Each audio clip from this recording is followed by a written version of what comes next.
All right, we're going to get started, and thank you. We're a little behind. I apologize, but we want to be respectful of your time on a Saturday and giving us of your time. I want to welcome you this morning. I'm Dewana Bradley. I'm the current chair for the school board here in Des Moines. Good morning and welcome. My name is Kelly Sawyer, and I am an at-large member of the Des Moines Public School Board and have been serving for almost 2 years now. All right, and so this morning we're just going to start out. Before we get going with the agenda and outcomes for today, I'd like to just go around the room. I'd like you to share who you are. If you're on the board, please tell what district you represent, but if you are a guest, please just tell us who you are, a little bit about yourself, and then if you are considering a run for school board, why are you running, and then what do you hope to learn from today as well. I'm going to pass the mic around if that's okay. Thanks, Donna. I'm Jackie Norris. I am a candidate for school board in one of the at-large open seats. I want to be in the school board because I believe in the power of public education, and I'm not ready to give up on it. I think it is an amazing opportunity that all people have, and I think it's also really important to the economic vitality of this community in Des Moines. I own a small business called State Public Policy Group. It's a public policy and market research firm, and I have 3 kids, 2 seniors and a sophomore, and they're both at Roosevelt High School. Good. Thank you. Good morning, everyone. My name is Maria Alonso, and I actually live on the north side. I am running for the at-large seat as well. I have 3 children, one who just graduated, and then the other 2 will be attending Hoover High School. The reason that I'm running is because I believe that youth have to have a voice. They deserve great education, and I believe that Des Moines Public Schools can provide great education. I want to be able to be a part of that.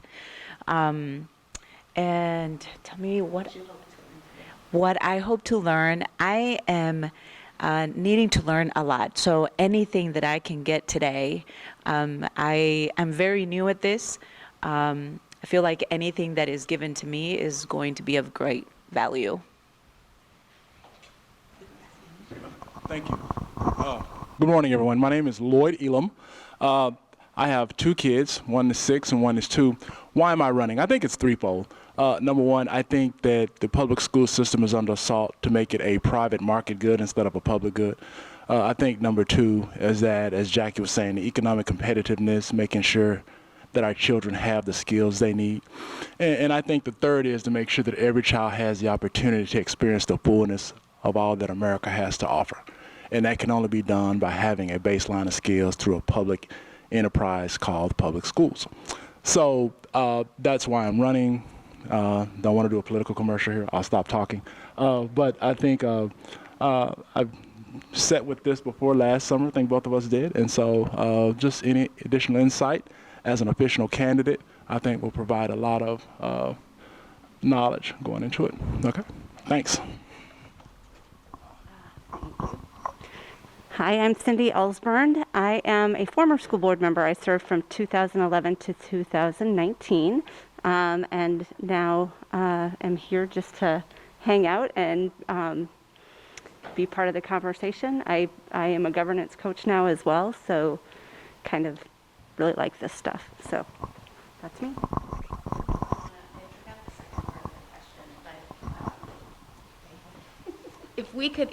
I think there's time on the agenda, but budget specifically is always welcome, because after the 4th time I've read it, I'd like 5th. So thanks.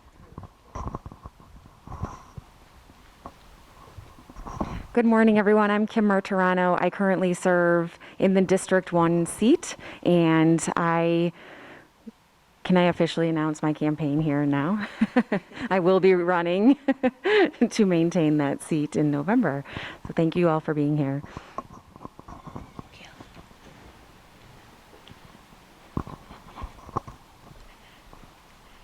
All right, and I'll have Kelly talk to you a little bit about our agenda for today. We do have a full agenda, but just in the hopes we may be able to get out a little early. We'll see how we are able to move our agenda along today.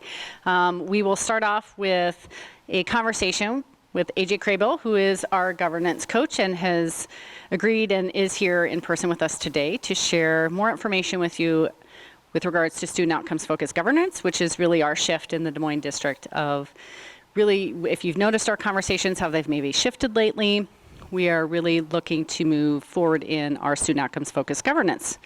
So excited for him to share that with you. We will have lunch, which we have lunch prepared to bring in. So we'll be eating in the room, but we will also use that time as an opportunity if you have questions for any school board members, past school board members around, what is it like to be a school board member, maybe expectations, certainly use that lunchtime to just have open dialogue. We will be joined by our superintendent, Dr. Tom Ahart, directly after lunch, who will share with you just an update, state of the district, what's currently happening in Des Moines Public Schools, followed by Margaret Buckton, who will share more information with you on school finances. I would pull out Jackie's comment. There is always a lot to learn on school budgets and school finances, so we're just grateful that she's able to join us as well. And then we will wrap up with any additional questions and end our day. Wonderful. And before we have AJ present, I just want to talk a little bit about the outcomes for today. As you see up here on the screen, some of the things that you will have a better understanding of by the time we're done. Today is our school systems, our school board, the role of a school board, and the role of the superintendent as well when you hear from him this afternoon, and the state of our district, and an increased public school finance knowledge. Now, you won't get it all today. I'm still learning the whole budget thing. It's very interesting, and so you'll at least get a little better understanding of it, but it is a continuous learning when it comes to budget. So now we are going to turn it over to AJ as we talk a little bit about student outcomes focused governance. You'll hear it referred to as SOFG. So if we use those at SOFG, you'll know exactly what we're talking about. It's something that we are doing here in our district right now, and he's going to share with you a little bit more about what that means. Will AJ talk about why and when the shift was made? That's something in a question you have. We can talk about that too. Mm-hmm. Good morning.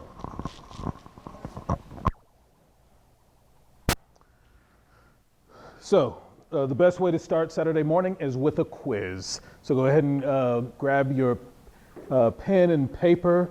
We've got some important questions for you.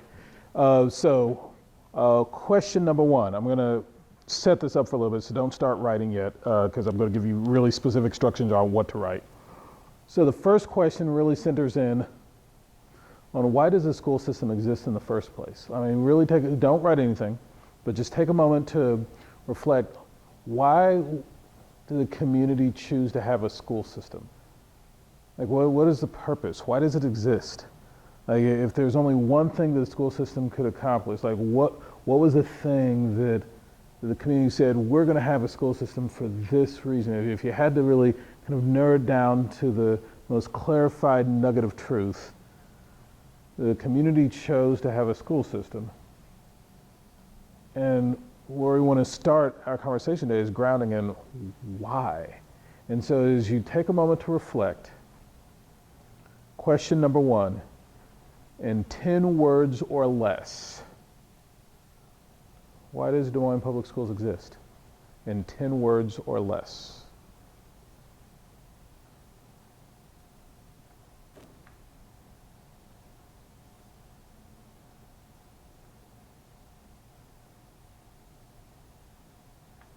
Why does a community choose to have the school district at all? In 10 words or less.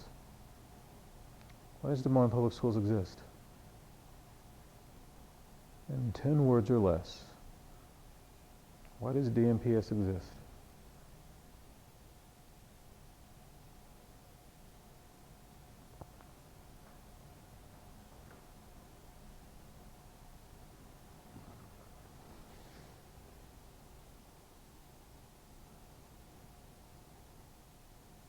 I appreciate seeing people count.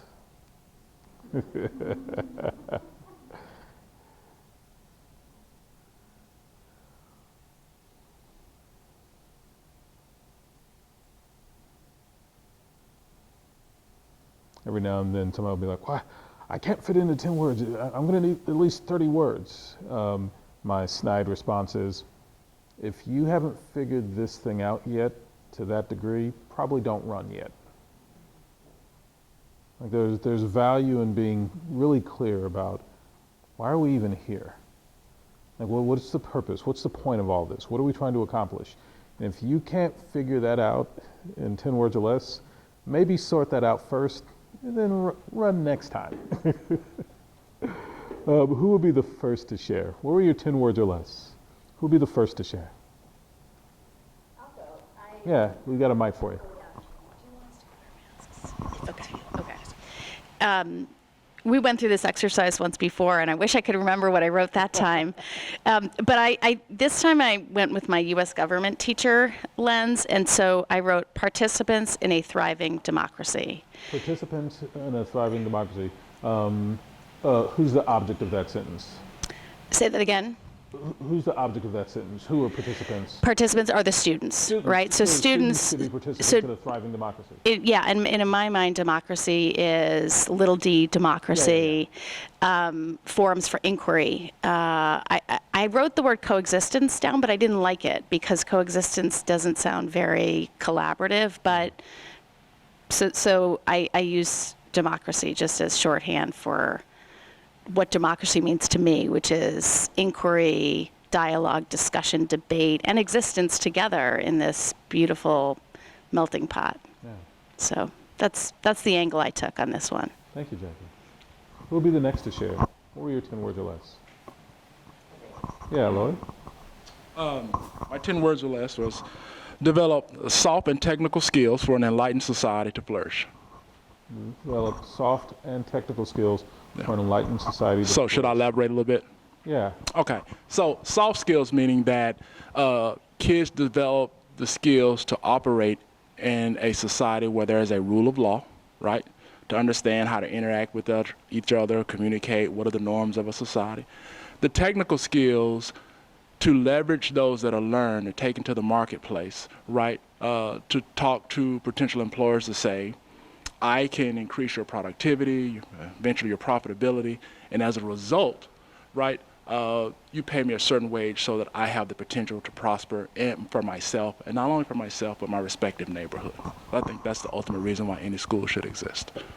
Yeah. Thank you, Lloyd. Who'll be the next to share? Anyone else? Nobody has to, but anybody else wants to. Yeah, Maria.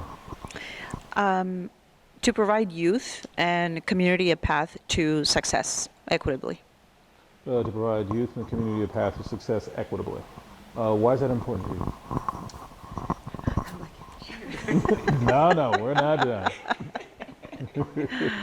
Why is that important to you? Because everybody deserves to be successful. Everybody deserves to be given the chance to be successful. Everybody wants to be successful. Like this, through public education, we create opportunities for success, and I say, and all of our children deserve that opportunity. Absolutely. Yeah, the community, the additional Anglo community as well. Yeah. Oh, anyone else? You don't have. Not everybody has to share. And current, you two current board members are welcome. Anyone else? 10 words or less. Anyone else? What are you noticing in the answers we've heard so far? Anybody? What are you noticing?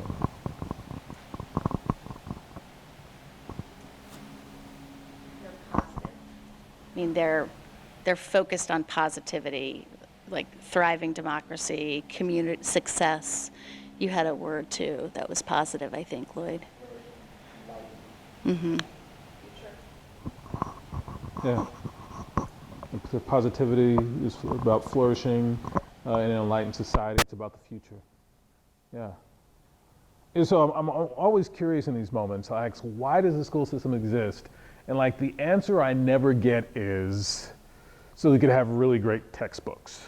Like, why is that not the answer? Are you suggesting textbooks aren't important? Like, why did nobody say to have really great textbooks? Why was that not the answer? why are really great textbooks not the central focus? How are you going to prepare students to be successful in this enlightened society if they're not reading enlightened text? Well, you can have multiple textbooks, but I think that from my own vantage point, my learning, you have 7th, 8th, 9th, and edition. So you evolve. The more knowledge you get, you add an additional chapter into a book. But the individual themselves, their knowledge will add to the enhancement of society, right? What our framers call a more perfect union. And so to ensure that every child has that, right? And we've seen that digress, right? So you're not going to have people coming out of high school saying, you know, those folks eat dogs, don't vote for them, right? You will have an enlightened society that knows how to sit down, to reason, to use data, to use you're saying information. textbooks don't matter? They do matter. That's part of it. Then why isn't that what you wrote down? Because that's not the central focus. If I have textbooks and no kids, then Yeah. This is a critical point. It's like Right. the textbooks are necessary. They're absolutely important, but what I hear Lloyd saying is they're not the central focus. Right. Because if all you have is textbooks with no kids, that's not why the school system exists. exactly. Jackie, you're with me on this one. How come I didn't hear anybody write down school system exists to have a balanced budget? I heard you say you want to hear about finances. Clearly, the district exists to have a balanced budget, right? Correct. Then if you believe that, why didn't you write that down? Because you've got to have a big overarching vision that, at least this is the way I've thought about the school board, and I guess maybe the way I think about my daily work too. Like, what's the big overarching vision? And then underneath that are the goals and the tactics to, Does the school district exist to have a balanced budget? Is No. that why the school system exists? no, but Why it not? needs to have one. Because it's all about the kids. It's all about the big vision. I'm struggling, and I know you're trying to make a point, so I appreciate it. So ask me the question again. Why didn't you put down that the school system exists to have a balanced budget? Are you saying balanced budgets don't matter? That's the confines with which you have to operate, but it's not the reason for existence. Yeah. The idea that Jackie lifts up is this is a means to the end, but it's not the end itself. And so it's necessary. As she describes, it's a confine. It's one of the limitations in which the school system has to exist so that it can accomplish the things that she wants it to accomplish for children. But it's not the reason the school system exists. You know, to kind of steal from what Lloyd said, if all we had was a balanced budget but no children, I don't think anybody's satisfied with DMPS at that point. It's like, oh, excellent, we're done here. Kids can't read, but we got a balanced budget. You've got to start to distinguish between what are the means by which we accomplish the ends and what are the ends themselves. Or as you'll hear us talk a lot, what is the difference between the outcomes that we want for students and the inputs that are put in place by adults? These are not the same thing, and it's worth distinguishing between these. The inputs from adults, what adults do to try to get at the school system's reason for existing, and then the outcomes for students, what we actually want our students to know and be able to do as a result of the school system existing. But the school system doesn't exist for those adult inputs. Those are necessary, but that's not why the school system exists. It exists to improve outcomes for students, to cause improvements in what students know and are able to do. And for all the reasons you described, so they can participate in aligned society, so they could be active contributors to a democracy, so they can pursue success on their own terms. But there's a set group of things that any community decides in order to pursue those things, there's some things that our students have to know and be able to do, and to ensure increases in what our students know and be able to do, to ensure increases in student outcomes, for that purpose, we have a school system. And this is probably about the most important thing that you need to walk out of here being clear about. The school systems exist to improve student outcomes. That is it. That is the only reason for which school systems exist. There is no other reason for which the school system exists. There's a set of outcomes that we want for our students, And the job of the school system is to cause increases in those outcomes. Now, what you're probably noodling on is, well, how do we know which outcomes? It's a big community. How do we know of all the possible outcomes? Somebody could say, well, they should know Shakespeare instead of, the Federalist Papers. Who gets to decide? Well, conveniently, somebody sat down at one point and said, well, we can't have everybody in the morning sit down at the table and sort these things out. And so they hatched a plot on how it would be decided which outcomes the school district focused on. That we would select a group of representatives who would make that decision on behalf of the community, who would represent the vision and the values of the community. Can you guess what we call that group of representatives? The school board. Definitely not Congress.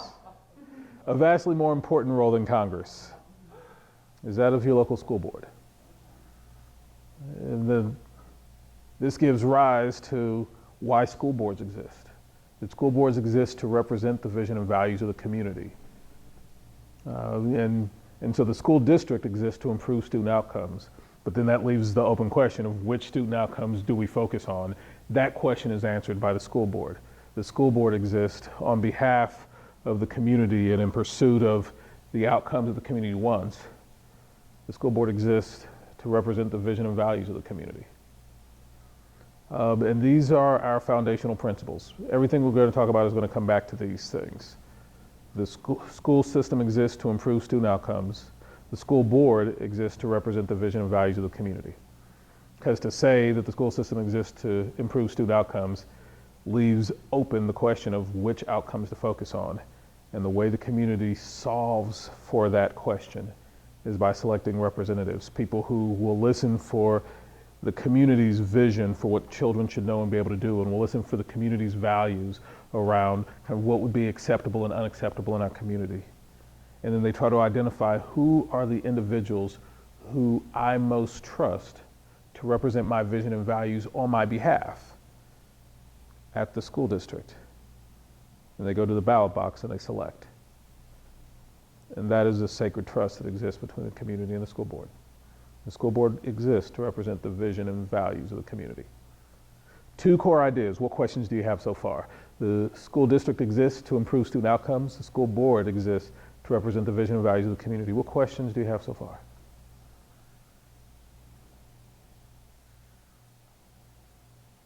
Well, that was certainly easy. All right. So then we have to really dig into this. If the school system exists to improve student outcomes and the school board exists to represent the vision and values of the community, now it's time for the second item in your quiz. By the way, yes, the questions are going to keep getting harder. So the second item in your quiz is actually a three-part. So it's 2A, 2B, 2C. You're going to be three answers for this one. No more than three answers. You will be tempted. You will resist that temptation. Also, give you a pro tip as you're thinking about the answers to these questions. Be thinking about, where did I get this information from? What I wrote down as the answers, where did this come from? Where did I draw the knowledge that I'm using to write this down? Because that'll be really important later on. Question number 2. If you had to identify the three most important behaviors that a board can engage in, that a school board can engage in, that have the most leverage impact on improving student outcomes, what would those three behaviors be? If you had to narrow down to three behaviors that the school board can engage in that have the largest impact on improving outcomes for students, on causing improvements in what students know and are able to do, what would those behaviors of the school board be? You get 3 of them. Go ahead and write yours down. You want to be on the school board? It might be helpful to know what you could do that exactly makes a difference for children. Now we get to figure out, do you know what those behaviors are?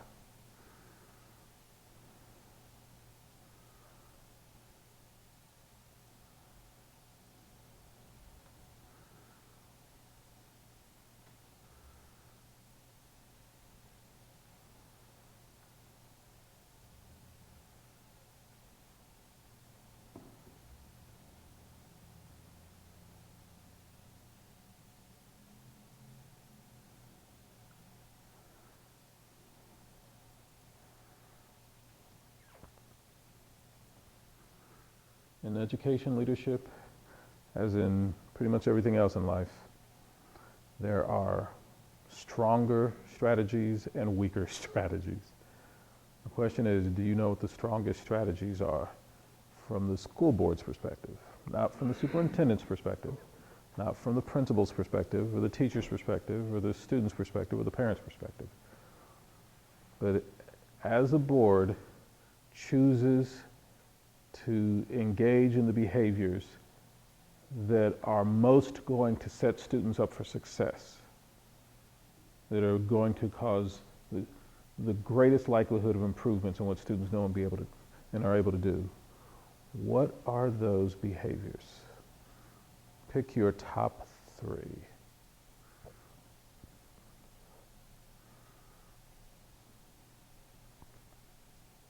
All right, so before we ask you what behaviors you wrote down, and we may actually never ask you, so we'll see how things go. From where did you derive this knowledge? So for whatever you wrote down, you have a clear picture in your mind of here are the behaviors that are going to most set students up for success that we can engage in as a board. Where did you get the answers to this from? Where did you learn? So you obviously wrote down an answer. I saw you all writing. Where did you learn this from? I'm not asking what you wrote. I'm asking where you learned what you wrote.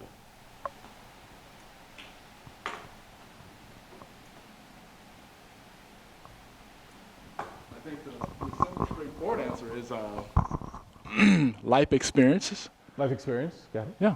Would you say life experience?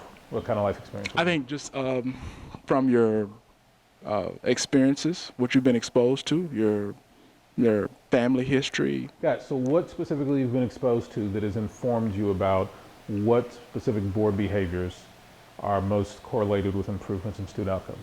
Okay, can I give you a very specific one? Yeah, please. Yeah, like my oldest brother lived in Plano when I first got out of college. And so I think Dr. Doug Otto was there. And so his direct engagement with that school system and his kids, I think, made a huge difference. And so I think that reinforcing community engagement, I think, is one of the most critical things. I think if to embellish it a little bit, Vernon Jordan, civil rights activist, wrote a book that he lived in Atlanta as a kid. He saw on his street a doctor, a lawyer, a business person. So he saw the potential of what education could provide.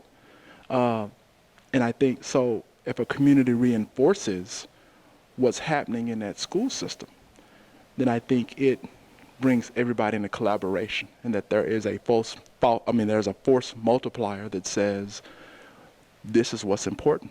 So it becomes what they call a norming, becomes a normal attribute and outcome of what people in the community expect, both of themselves and their children. Gotcha. Who else? From where did you attain this knowledge?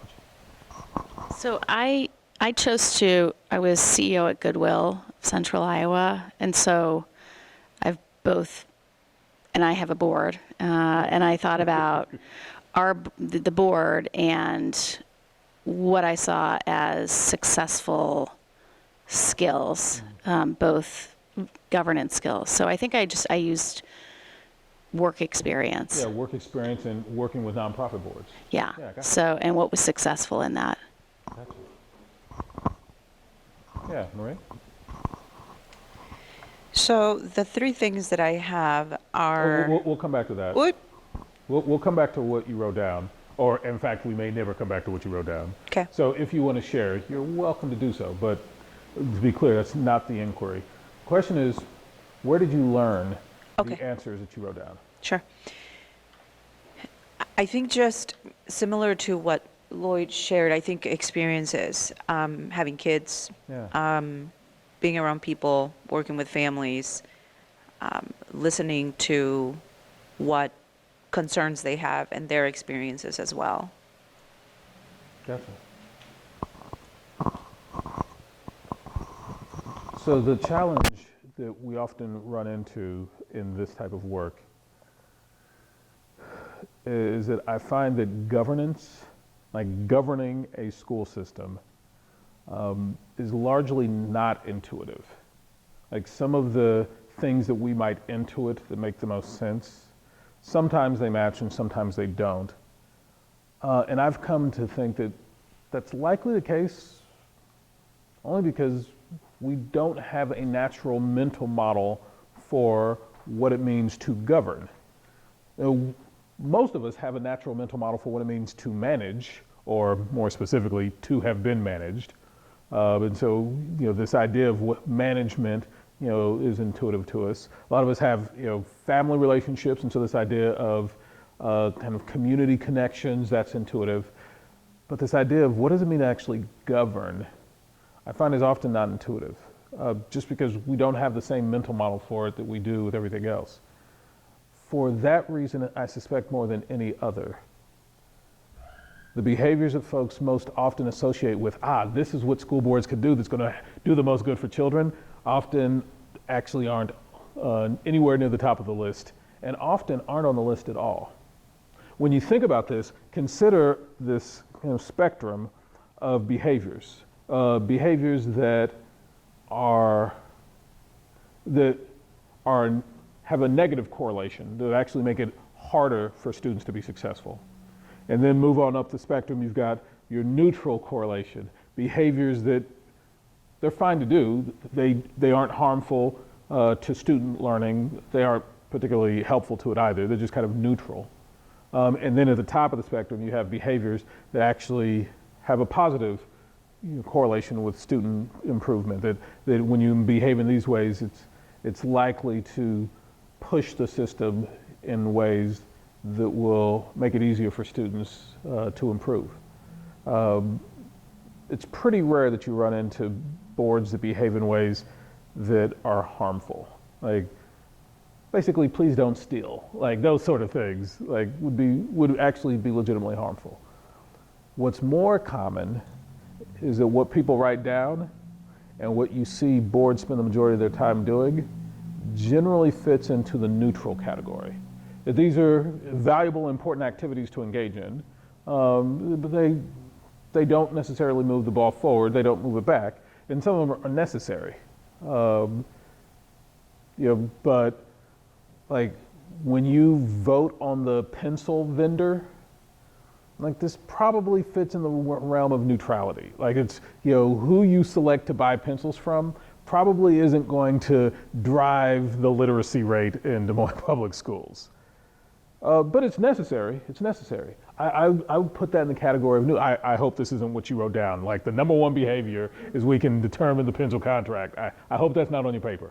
But I hope it's also clear that this is a necessary behavior, that you have to, you have to buy pencils for, for classrooms. But it's not something that in and of itself, the act of doing so is driving performance improvements for students. It'd be neutral. And what I'd submit to you is that the danger of school boards isn't that you're going to go off and do something that harms children. That's actually not really a danger. As long as you're behaving in a normatively ethical behavior, in an ethical manner, you can take that off the list. You're probably not going to create some type of lasting harm for children. But it's entirely possible to serve 4 years on a school board and have been in neutral the entire time. It's entirely possible. And this community is well versed in neutrality. Let me talk to you about a stadium. You need to be clear, as a result of all of the energy, and there has been a plethora of energy poured into that topic. I don't know if I'm stepping on people's toes in the room because I don't know y'all. But I want to assure you that the results of all of that circumstance are not going to contribute to literacy and numeracy in your school system. If you're not clear about that, let this be your moment of clarity. That may be necessary. That may be necessary. So I'm not weighing in on do it, don't do it, any of that. What I am suggesting is that the outcomes that the board has currently described in their goals, that's not going to be the thing that makes or breaks literacy in Des Moines Public Schools. Can I ask you a question? Yeah. Only because my guess is we've all All asked about the stadium. And so I think it's look, there's probably an education of the public on what the school board does as well. And so how, could you give some advice on how to talk about that in the context of student outcomes focused governance? Because I think there's a disconnect with the public. And pick any issue, it could be the pencil vendor, it could be the online learning vendor. Can you coach us up a little bit on how to give a thoughtful?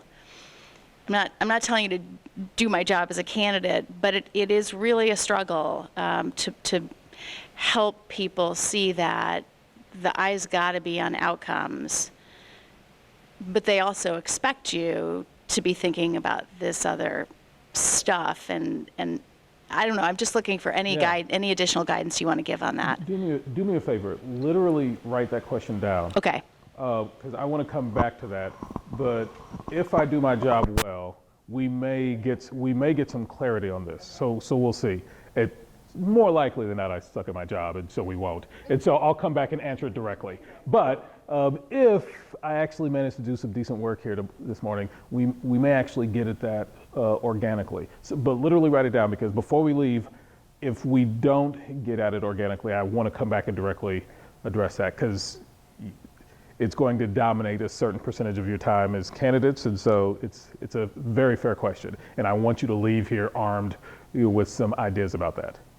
But this elevates the point that if you are deriving your understanding of what are the most important things to focus on from the loudest things on Facebook, then you may not in fact be focused on the things that are going to have the biggest impact. You may live your life as a board member in neutral, where the things you're doing are necessary, they matter, they're just not directly contributing to the reason for which the school system exists, which is to improve student outcomes. Questions or comments about this idea so far? All right, let's talk about some things that are on my list. Then before we come to your list, let's talk about my list, and then maybe you'll want to share your list or not, we'll see. So in a lot of ways, we've already answered the top three in our time so far today. So let's review. We said that the school system exists to improve student outcomes, and the job of the board is to represent the vision and values of the community. Those are the two big ideas we've offered so far. Embedded in those two statements is actually the answer to question number 2. The first and the most important thing that the board could do, the thing that in the literature seems to have the strongest correlation. And by the way, when I say in the literature, in your materials that's been provided to you, there's literally a list, it's labeled sources, that describe the research from which everything we're going to discuss today is derived. And so my aspiration is that you will not take me at my word on anything we talk about today, that you will actually read it for yourself. In the sources it says primary sources, and then secondary, focus on the primary. That is the core research from which all of this is drawn. And if you read that research and you come to conclusions that contradict anything we're going to talk about here today, please contact me immediately and let me know, because I legitimately want to have an understanding of that I missed. But from my reading into the topic, the first and the most important thing that boards can do, the behavior that has the strongest correlation with improvements in student outcomes, is collaboratively setting SMART goals about what you want your students to know and be able to do. And when you start to think about it, it's probably not all that surprising. But let me say it again, because all the words in that sentence matter. Collaboratively setting SMART goals that describe what students should know and be able to do. Any guesses why that is probably the first on the list? Any guesses why that's probably the first on the list based on what we've talked about so far? You don't know what you're going to agree on, what you're going to do, how you're going to go forward. If we don't know what we're going to do, how are we going to go forward? Yeah, this is pretty clear. Where there is no vision, the people perish. Like if we aren't clear about what we're trying to accomplish, then what are we really going to accomplish? And so, yeah, it's when you really think about it, the school system exists to improve student outcomes. And the job of the board, it exists to represent the vision and values of the community, within that school system. It starts to make sense. Oh yeah, probably the most valuable thing we could do is be crystal clear in collaboration with our community, not solo, in collaboration with our superintendent, not solo, collaboratively set SMART goals that describe what students know and are able to do. Why would SMART goals matter? Why would it matter if the goals are SMART? What is SMART? What do I mean by SMART goals? Do I mean as opposed to dumb goals? What are we talking about here? Anybody? What do I mean by SMART goals? Yeah, this all 5 letters here mean something. The S stands for specific. Goals that are specific. Why would you want a goal that's specific?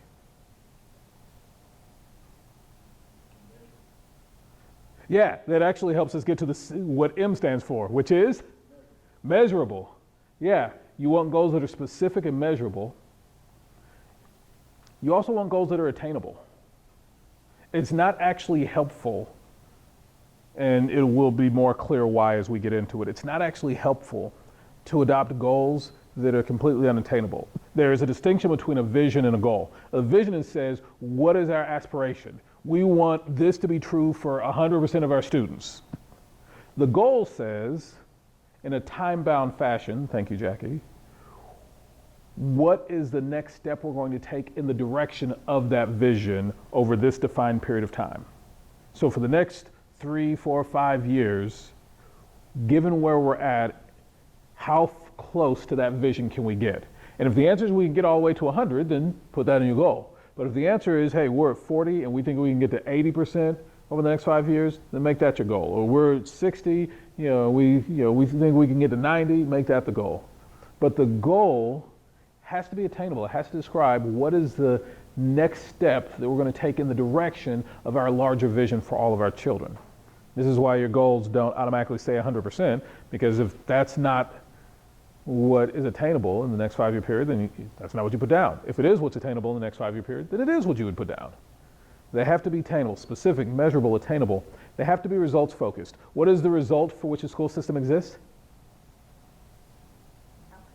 They improve the outcomes for who? When we say improve the outcomes for students, what we mean is improvements in what students know or are able to do. Improvement. Why do we care about what students know or are able to do? Why is it important that we're trying to cause improvements in what students know or what students are able to do? Why is that important? How we hold ourselves accountable? This is about how we hold ourselves accountable. Did we provide that for them? Why do we care about providing students things that they know and are able to do? Why do we care that our students graduate knowing things and able to do things? This is your access to being productive members of society. Like, you got to be clear about this. The only thing the students are leaving when they walk out these doors is what they know and are able to do. That is what they leave with. They take nothing else with them. We generally don't say, keep the laptop. Like, actually, check that back in or we're not giving you this piece of paper. So, keep the books from the library. We don't say that. It's like, actually, we're going to use those library books. But keep the textbooks. We don't say that. We're going to use those textbooks for the next group of students. The thing that students leave here with that they actually get to take with them are 2 things: what they know and what they're able to do. That is what they leave our system with. And so our task is to cause growth in what they know or are able to do. That is the gift that we as a community confer to them in an effort to prepare them for engaging in an enlightened society, for being successful in their own terms, for being able to contribute to a healthy democracy. This is the first and most influential behavior of school boards, that we collaboratively set SMART goals that describe what students should know and be able to do. Any questions about that being the first item on the list? And you should definitely put a number 1 by it, because It literally is the first. If you don't do that, all the other stuff isn't going to matter. This is not a bulleted list where all things are equally relevant. Like literally, if you don't do that, nothing else you do is going to bear fruit. Like the step one, make our intentions plain. What are we here to accomplish on behalf of children? Make it plain, make it plain, make it plain. Don't be ambiguous. Don't keep moving it every week. Don't move it every year. Preferably, only move it once every 3 to 5 years. Like, be very clear about what it is that we want students to know and be able to do. This is the first thing that the research leads us to. This is how boards represent the vision of the community.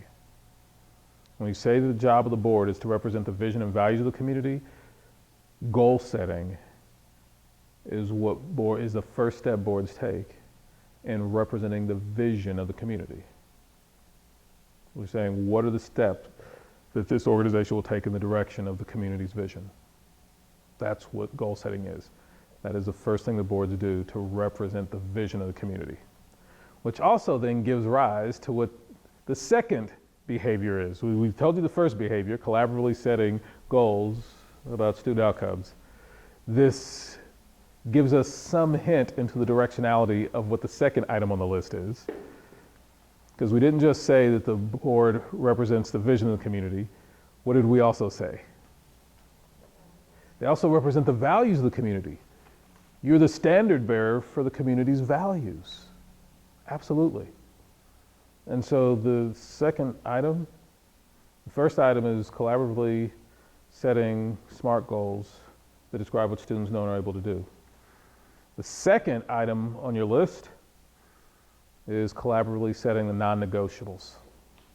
What are the non-negotiable values that must be honored on the path to the vision? Collaboratively setting the non-negotiable values that must be honored on the path to the vision.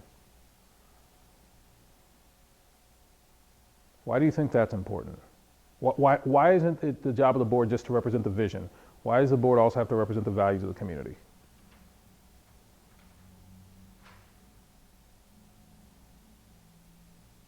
Why is it insufficient for the board to represent the vision of the community? Why does the board also have to represent the values of the community? I feel like it's embedded in ethics or morality. We can all get to point B, but it's how we get there and how we treat people along the way. Yeah, there are a lot of different ways to go from point A to point B, but how we get there matters. And honestly, I don't fully understand all the ins and outs, and the literature isn't super clear on why that matters so much. Only that it does. That it does, in fact, that for some reason, I've got my own theories about it. That if we get to the vision in a way that's completely off-putting for the community, that they're probably going to disengage. So imagine we say, the vision of the community is we want all third graders to know calculus. Imagine that's the vision. And A. Hart shows up one day and he's like, hey, y'all, you're not going to believe it. I found a way that if we take third graders and we toss them out the window at this exact acute angle, that when they land on their head, when they stand back up, when they recover from their stay in the hospital, they all know calculus. All right, board, you're good for that, right? We can start throwing third graders out the window? Would that work for you? No. Why wouldn't that work for you?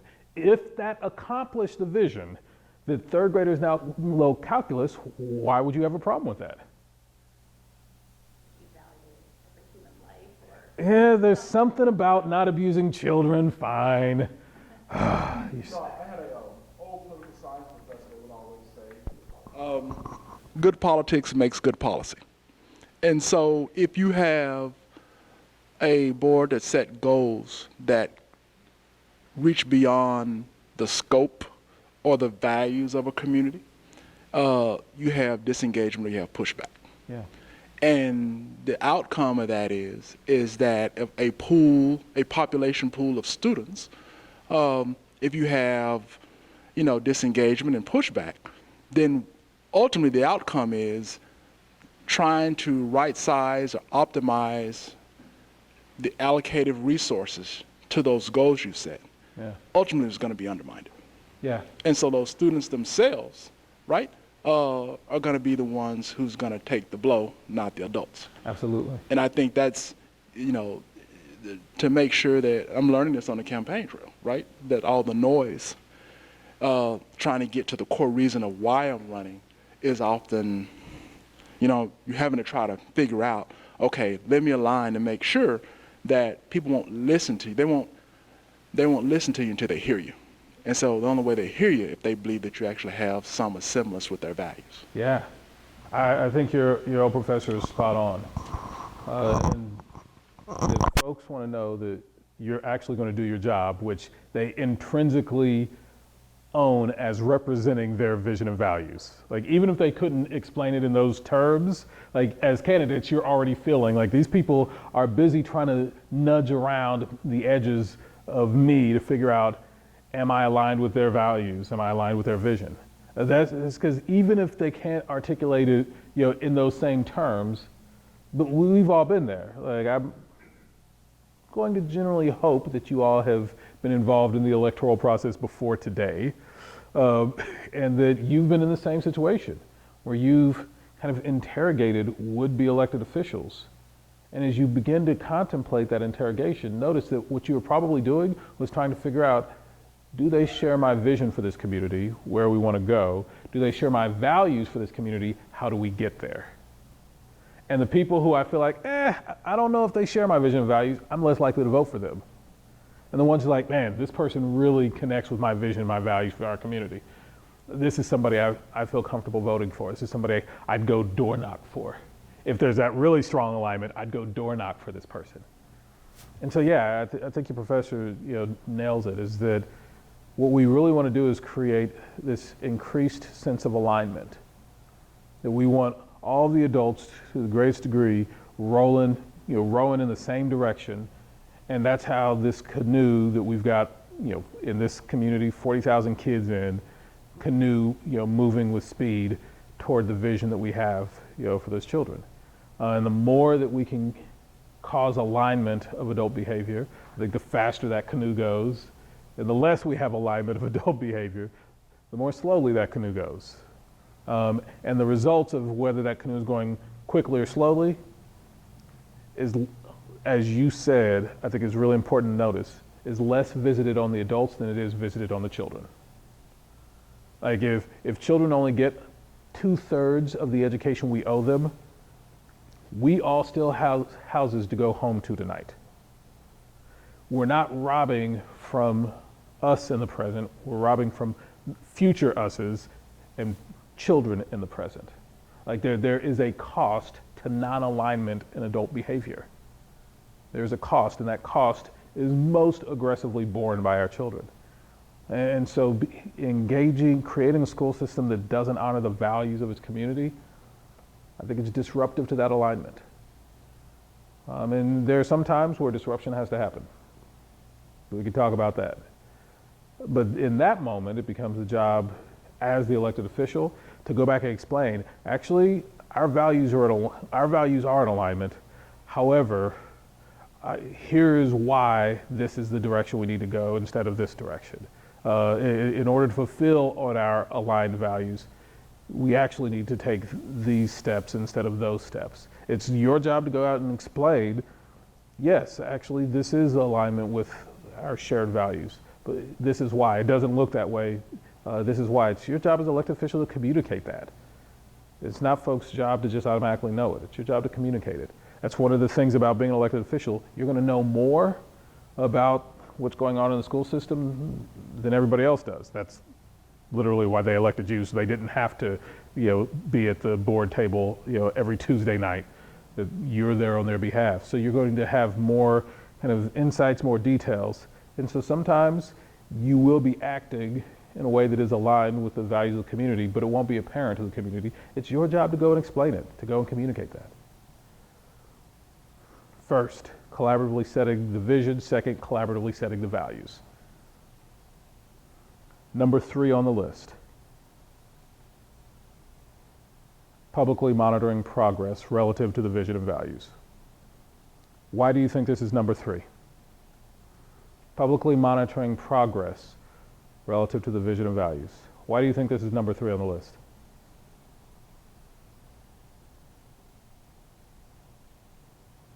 Why is monitoring progress so critical that it's actually higher on the list than all the other things that could have been in the top 3 spots on the list? Why is monitoring progress, and publicly monitoring the progress no less, why is that crucial?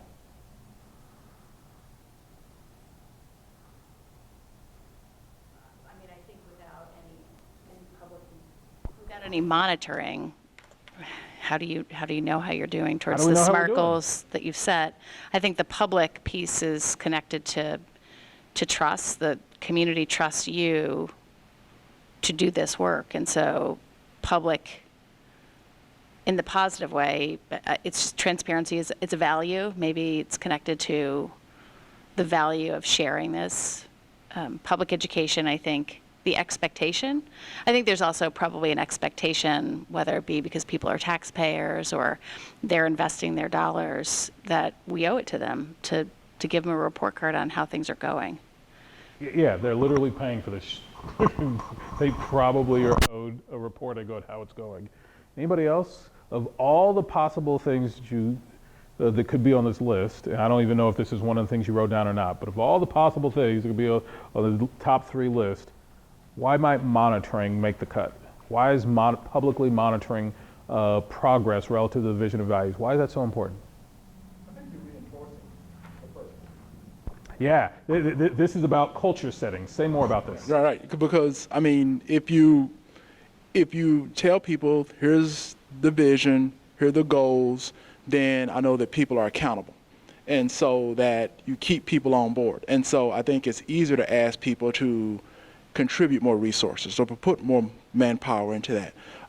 If you set a goal and then people want to know, are we succeeding, are we failing, and how do we course correct in the middle of that? What data are we using? So I think it's a set of accountability, but it reinforces that we just didn't say something and we ride off into the sunset. We said something and we're going to see it through. Yeah. And I think that's having worked in corporate finance, I had a CFO would come in every day and ask me 30 questions. Like, why are you asking me this? Because you told me this and you need to deliver that. Absolutely. And if you can't, you need to tell me why. And I need to have a viable reason that I can measure, that I can see, because you're on the hook for it. And I want to see outcomes. So I think it just reinforces the first 2 more than anything. And it closes the donut hole. Yeah. Maria, why is this such a critical behavior? It's very similar to what Jackie and Loy said. The first thing that I thought about was transparency. People need to know that what you're doing, that you're really doing what you say you were going to do. Yeah. And accountability. How do we know that, we're really working on what we set ourselves to do? People need to know that. People need to see that. Yeah. There's some amount of evidence that suggests that boards that spend the majority of their time in these behaviors tend to see better results for their students than the boards that don't. Boards that spend the majority of time in these behaviors, these are the top 3, tend to see better results for their students than boards that don't. And realistically, you're not going to set the vision of the community every day. In fact, I hinted at earlier, how often should you probably be setting the vision? 3 to 5 years. How often should you be setting the values? 3 to 5 years.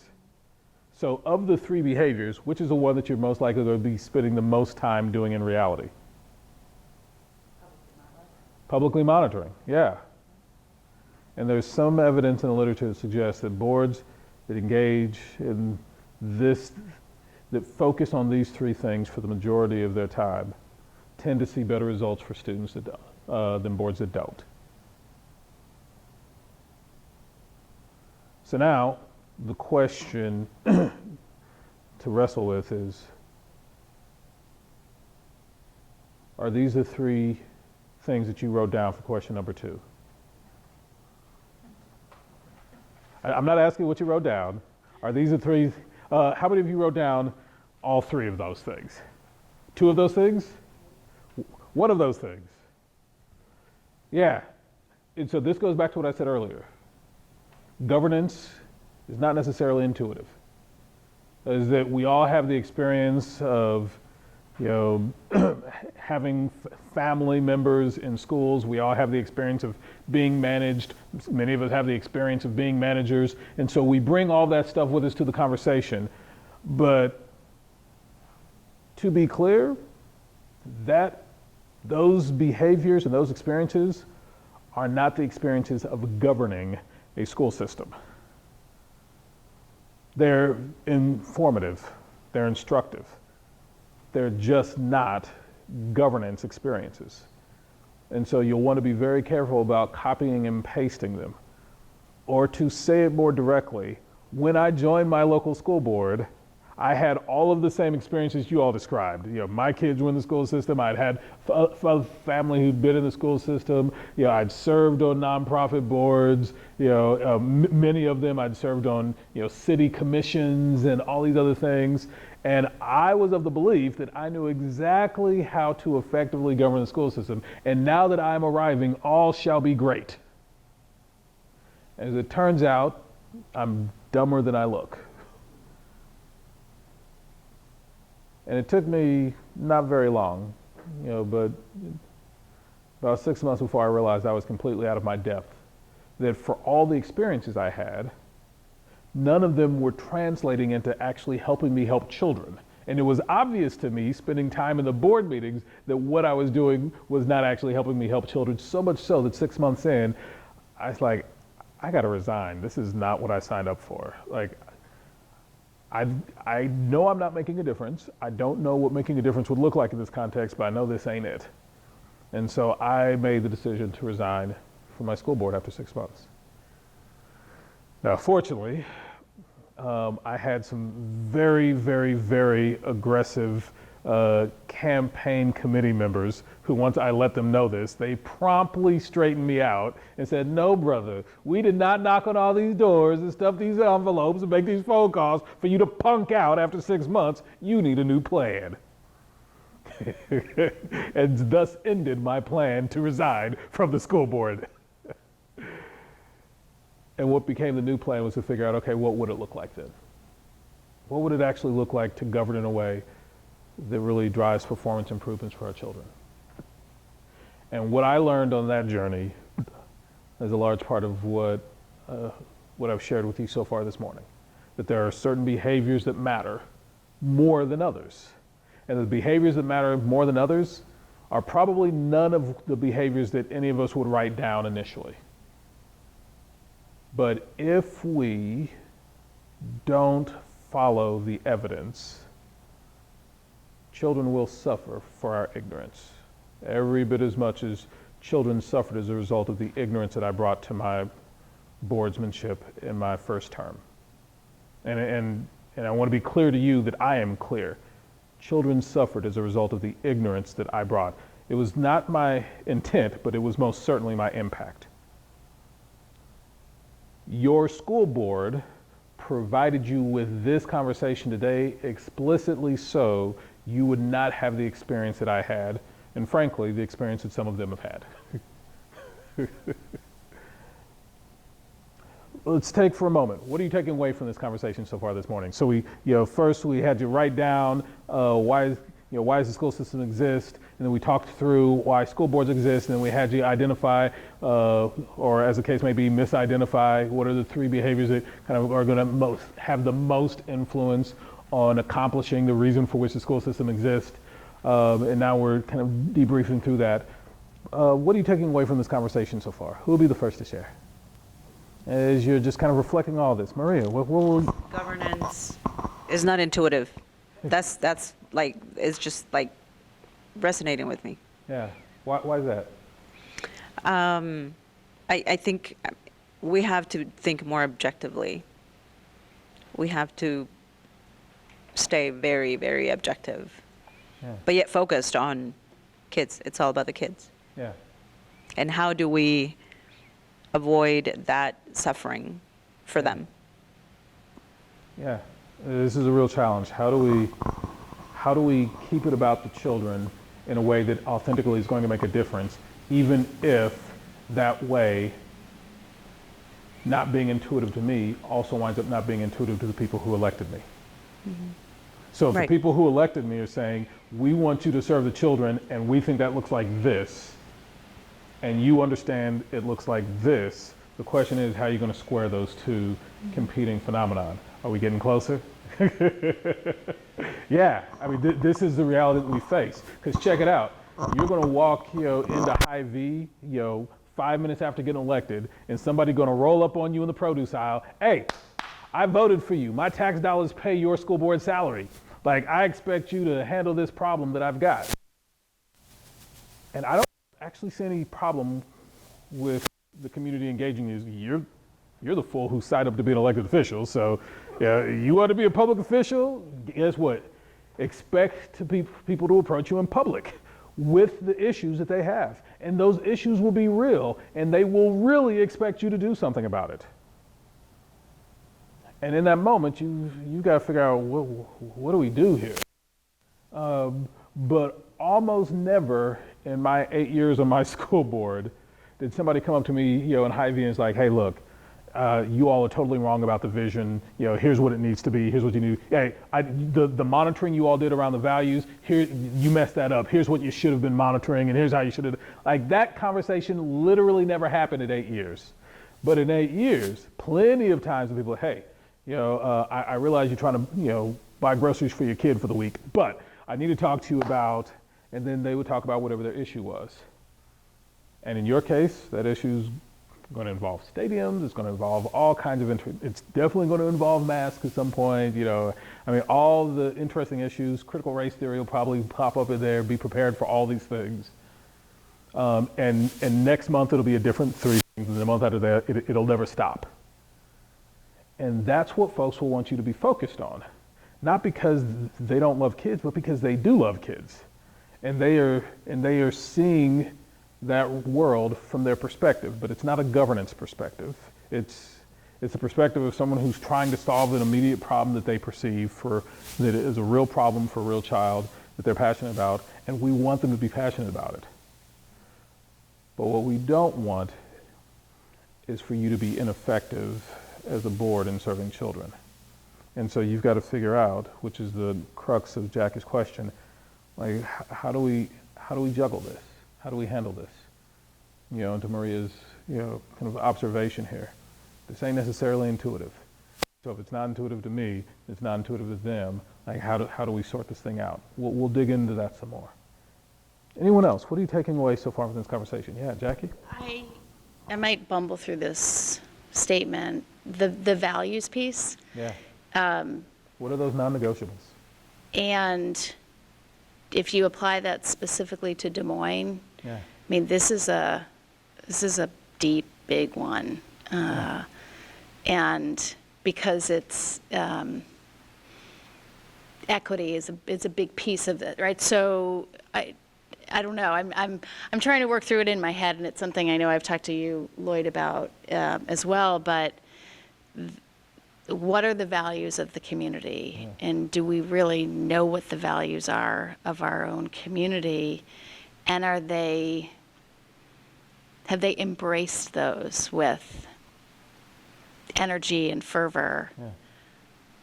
So. This is particularly challenging because what people say are their values and what they want sometimes are in conflict.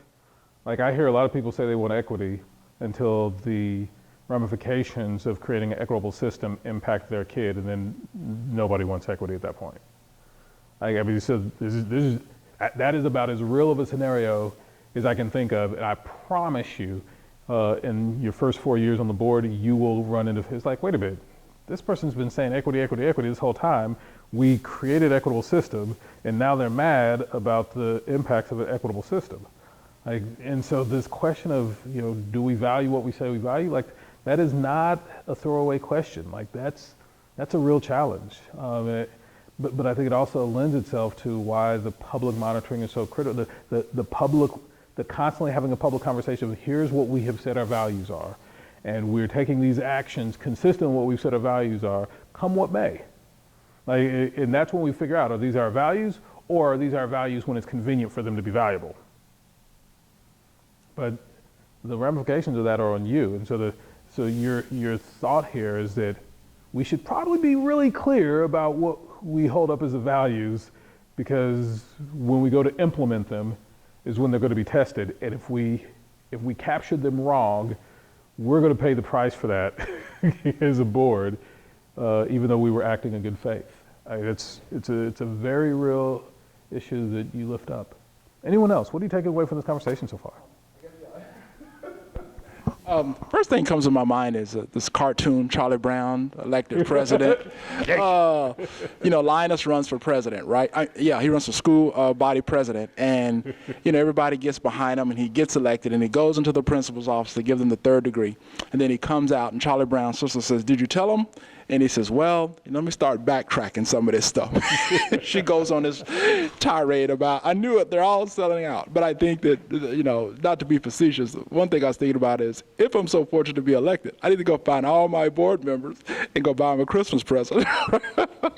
Because I think that part of, you're espousing a set of values when you're on the campaign trail. Yeah.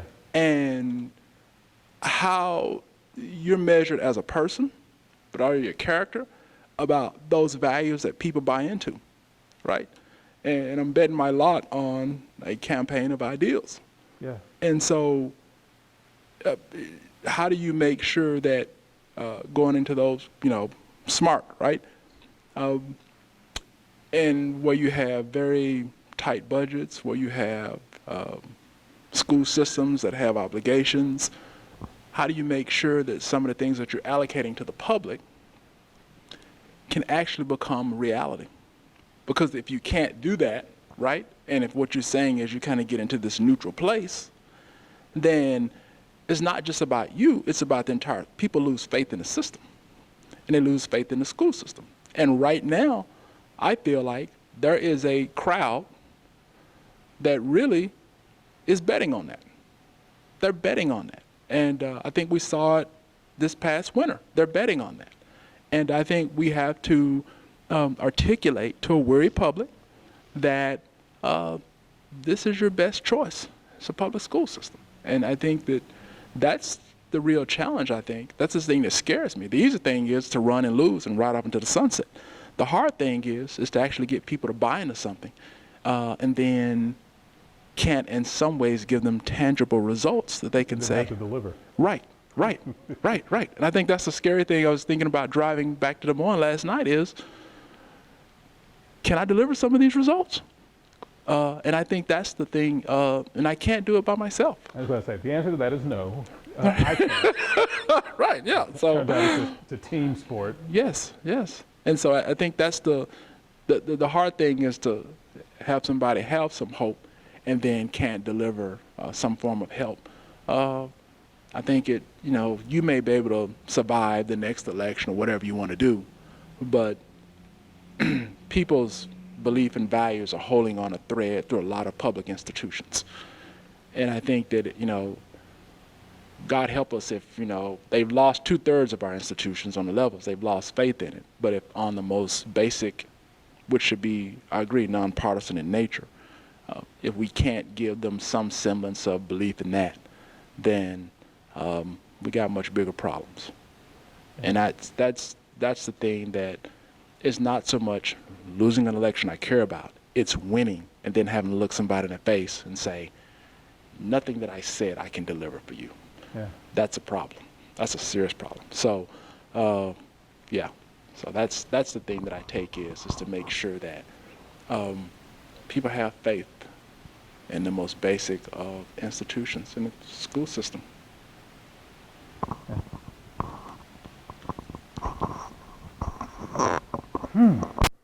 So, those are the basics. We've now covered, all the basics you need to know about effective school board service. Everything else from here is just implementation. Like you now know the key ingredients. Pretty much everything here, from here is on is implementation. If we were going to add a few more items to this list, what's also important is that you ensure alignment of resources, with the vision and values. But that is distant on the list compared to the first items on the list. Sometimes when I describe it a little bit differently. I describe it in terms of, clarify the priorities, your vision and values, monitor progress, and communicate the results, and then, ensure alignment of the resources with the vision and values. But it's the same conversation. It's first we identify what's the vision, then we identify the values, then we monitor progress. But making sure that along the way that you're communicating all of that, hence why it's all done in public, is critical. And then meaningful work of the board is also ensuring alignment of the resources with the vision and values. But that said, these are your basics. The school system exists to improve student outcomes. The board exists to represent the vision and values of the community. And the key behaviors are clarify the priorities, the vision and values, and monitor progress. If you could hold on to those, you're going to be well served in terms of trying to figure out, okay, what is the path forward? To the extent that you stray far away from those, you most likely increase the likelihood that you will spend 4 years in neutrality. And for your children who are come from a place of privilege, you setting their school system to be neutral in its effectiveness probably won't do a lot of harm. Your children who are not experiencing that same degree of privilege, your obsession with neutrality will cause them nearly irreparable harm. You've chosen to serve this particular district. There are districts around you that are bountifully full of privilege, and where if the school system, is marginally less effective, the children will probably still be buoyed up by the privilege they experience. That is not the school system that you have signed up to serve. That there is a large percentage of your students who don't enjoy all of the privileges that other children in this region enjoy. And they're relying on their school system to be that bridge maker. And this, by the way, is why I love public education. It's kind of some of the things that I've heard you all describe. It's like, this is how we create opportunities where there were no opportunities. This is how we take students who have all the gifts, all the desire, all the drive, that God invests in, each of our children, and we give them a pathway to do with that whatever it is they dream of doing with it. Like, that's what public education is, and when it's at its best, it's this amazing fountain of opportunity for children who otherwise might not have that same access to it. It's certainly my story. It is absolutely my story that the privileges I enjoy today are largely bound up in the grace of God and the hard work of teachers in public schools. And it's that same opportunity that I'm devoted to ensuring that other children have the same way I got. And so I'm committed, utterly committed to public education. But what it means is that if you're going to serve in a place where there are little AJs running about who are relying on public education to be the difference maker for them the way it was a difference maker for me, that means the more time you spend having a neutral impact, the more time you spend harming that child. The stakes, if you, I heard you express some amount of trepidation. The stakes are that high. If you want a lower stakes volunteer gig, I'm sure you could, be on the board for the library. I'm sure you could run for city council if you really, if you want to be in Congress, go do that. This is high stakes because children need this. and there's not a substitute. You're it. You are the tip of the spear for children. You know, I decided I had, last year I did this, and it's like, oh, whatever, and didn't really even think about running for school board, to be honest with you. I had plenty of other things going on in my world. I was at a local gas station up here around the Beaverdale area, and I won't call the gas station because I don't want to get nobody in trouble. There's this young girl named Ava. This kid was 8 years. I was just blown away, right? Ava was 8 years old, and she was literally mastering 2 registers. People were literally coming in there. I want gas, I want this, and she was working this one, and she was working that one. And I mean, it was like, it was amazing. And I don't know if that was her dad she was with or a brother. And I says, what's your name? She says, my name's Ava. I says, how old are you? She says, I'm 8. I says, how do you learn to do this? I mean, I've got a 6-year-old. If my 6-year-old kid could do this, I'd be the happiest parent in the world. And I left that gas station thinking, if this kid falls through the cracks, shame on me, even though it's not my kid, but shame on me. And boy, have we lost Amazing human talent. capital that can add back to our community. Yeah. And we don't have a person to lose in this pure dominance society that we live in. The next 40 years is going to drive how we all live. And we need people like Ava, right? We need them at the forefront leading. And I think that beat me over the head for 2 months.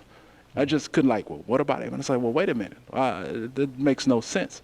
And so that's why I got into this thing. Because if that kid can come out of the school system and with this talent at 8 years of age, I don't even think I could work a register like that. I'm a grown adult with an MBA. And to see her be able to do that reminded me that our work never stops in building the next generation. And so that was the whole point. Like, what is the best way you can help Ava succeed? Yeah. And we may never meet each other again, but that was the reason why I got in. And I think you're right. That's the reason for a school board. So I've said if we really got into this conversation well, it might give us some insights into answering some of the other questions that you all bring forward. So I want to circle back to this previous question around, hey, I keep getting asked about these issues that don't feel like they're central to the vision and values. How should I respond? So I want to put that back out there. I want to workshop that right quick as kind of a way of wrapping up this conversation. Thoughts? So based on what we've talked about so far, you have ideas of how you might approach, like if folks come to you, hey, look, the number one priority I have is you got to go this way or this way on the stadium issue. And there are people who feel very strongly you should go this way, and people who feel very strongly you should go this way. So now, based on what we've described so far, anyone have ideas? How might you respond to that? I'll offer you some ideas as well, but before I do, based on what we've talked about so far, any ideas on how you might respond?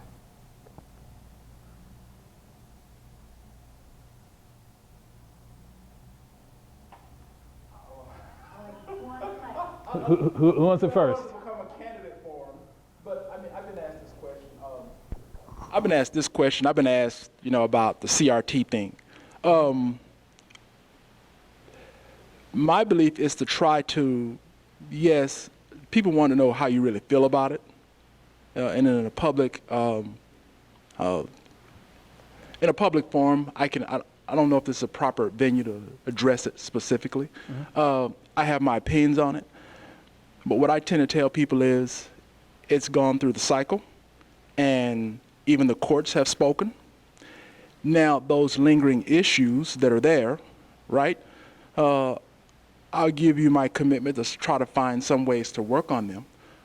But I want to pivot to make sure that reading, math, and science, the core issues, and making sure that your kid comes out of this school system with both the soft and technical skills to succeed in the 21st century is my core reason. All right, so I want to break down what I heard there. I heard you first say, I'm familiar with the process, and if elected, obviously I'm going to play whatever is the appropriate role for the board member in that process. but what I'm really focused on is vision and values. And okay, so that's kind of the structure of the response I heard. Describe the process, pivot to vision and values. Anybody else? If you were, you're confronted with one of these, conversations and it doesn't feel like this is kind of centered in on what we want children to know and be able to do, how do you respond? Anybody else? Whether it's stadium, CRT, whatever the latest issue of the day is. Anyone else? How much, given what we've talked about so far, how might you respond? So I think, and I'm going to put CRT maybe in a different category than stadium, COVID, things that feel very maybe unique to the district, and how the superintendent and school board leads. I feel like the answer in there, when asked, is something around the role we play in overseeing the system. So I think it's always smart to talk about vision and values, but at the end of the day, there is an expectation that we are overseeing the system, and people are challenging the system when they're talking about how COVID's being handled or how the stadium's being handled, or, so I think this is where I'm struggling, because a value that people expect of us is that we are being good stewards of tax dollars, or holding our superintendent and school system accountable to certain behaviors. And so I think where I really struggle is, of course, vision and values is paramount, but there is a role that we play in making sure that the system is focused on student outcomes, but somehow within that system, there's also facilities issues, and so I'm not. There will always be neutral facing issues. Thank you. I like the language that you keep talking about, these neutral facing issues. And so how do you not let those neutral facing issues take all the noise, but also appreciate and hear them and respect them? Yeah, and certainly what you can't do is just be dismissive. But what I would certainly not coach you to do is to be completely absorbed, because that will absorb 100% of your time if you allow it. Maria, any thoughts on this before I weigh in on it? How would you, so somebody comes to you with one of these issues, it doesn't feel like it's really focused in on kind of what students should know and be able to do. How do you respond to this? I think I would pause for a long time. I think it's important to acknowledge people's perspective. I mean, after being here this morning, I'm trying to figure that out. I actually have a couple of people that have approached to me and have requested to meet with me on to speak about specifically the stadium. Yeah. So I'm trying to figure out how do I handle that, because they are very, they feel very passionate. They're very passionate about about their beliefs. And so I'm trying to figure out, how do I stay focused on student outcomes in general, and but at the same time acknowledge their concerns. I don't know. I'm trying to figure it out. Yeah. And by the way, I consider that the beginning of all wisdom. I don't know. There's going to be a lot of those moments in the next 4 years of your life. Like, I don't actually know the answer to this. I don't know how to get there. One thing I'll say to you is rely on your colleagues. When you get elected, you've got people who have already been on the board for a while. Call them and be like, hey, this is coming up. When these things come up, how do you handle it? Rely on your resources. I'm one of those resources, but there are others. You can call, hey, aren't you our governance coach? Okay, well, I got a governance problem. I need coaching. This is a conversation, this is a phone call I get multiple times every day from superintendents and school board members across the country. All day, every day, Phone constantly, 7 days a week. There are no weekends in school board land, as you will quickly find, as you are currently experiencing. And so just know that you can rely on your resources. When you run up against a brick wall, call on the resources you have and your colleagues and your coaches. That's what we're there for. I fortunately never had a stadium issue, but I had a similar issue. Our most affluent high school was accustomed to a certain set of resources that they received for their debate team, which is a well-lauded debate team. And one of the values in our community was around equity. That we want a more equitable distribution of resources, so we moved to a weighted student funding formula that really sent the dollars to the school. Instead of the money being overwhelmingly programmed at central office or by the board, is really pushed out to the schools where the principal and the local parent councils made a lot of the choices about how the money was spent. This, through a lot of details later, our most affluent high school was accustomed to getting a special carve-out from the board to fund their debate team. Well, we didn't do special carve-out anymore because that wasn't equitable. And when you think about it, it really isn't.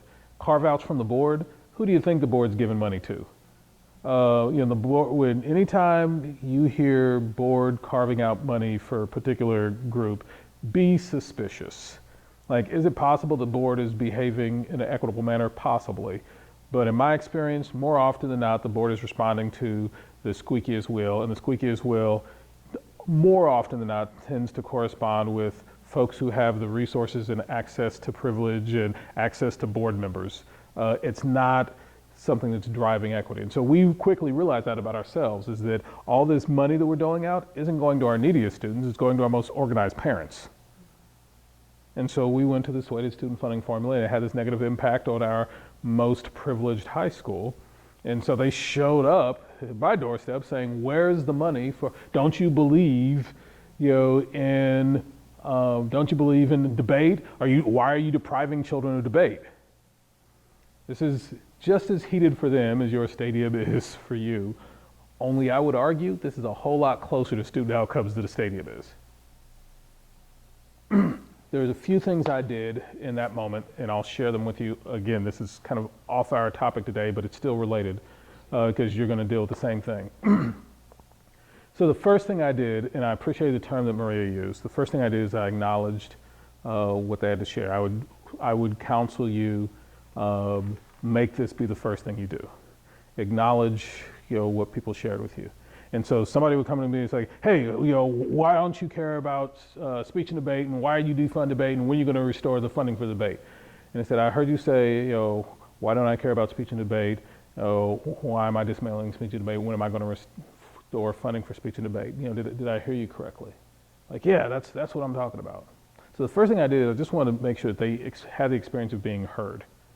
And I would literally get in the habit of repeating back word for word what they said, just to make sure that I wasn't kind of misinterpreting or anything like that. I wanted them to have the experience of being acknowledged.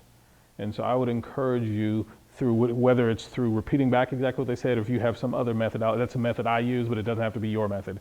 But use some method. Let the first thing that escapes your lips is trying to create for them the experience of being heard, the experience of being acknowledged. That's, to me, is just really, really important as public officials, that people know that they were heard by them, especially if the public official is not going to agree or do exactly what they want them to do. It's especially important at that moment for that person to minimally have experienced being heard by their public official. So that's step one. Make sure they have the experience of being heard, the experience of being acknowledged.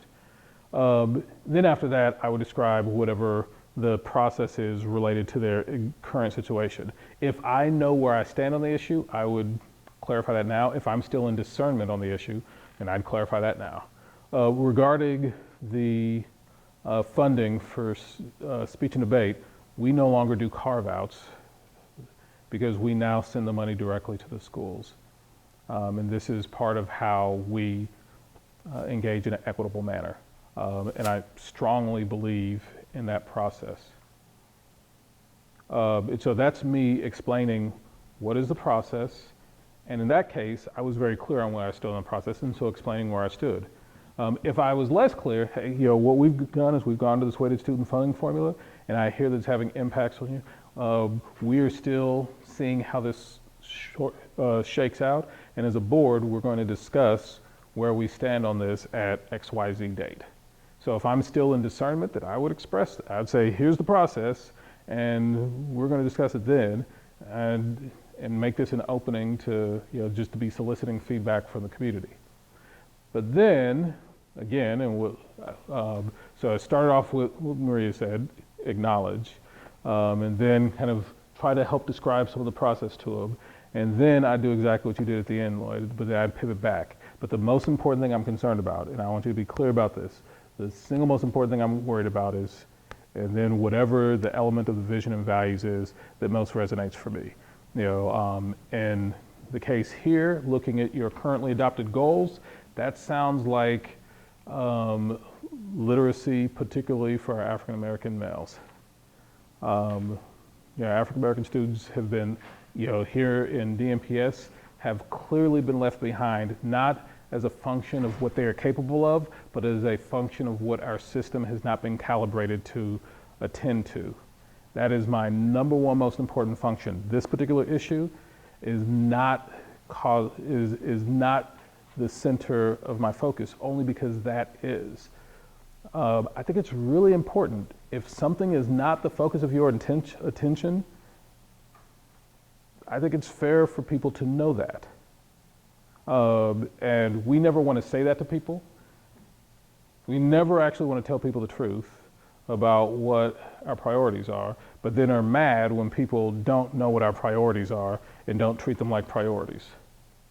And so this is why this last piece of pivoting, after I've acknowledged them and given them the experience of being heard, after I've described where we are in the process and kind of where I am in that, either at a place of decision or a place of discernment, I want to conclude by saying, here's what my priorities are. Here's the thing, I'm more focused on this than I am on anything else.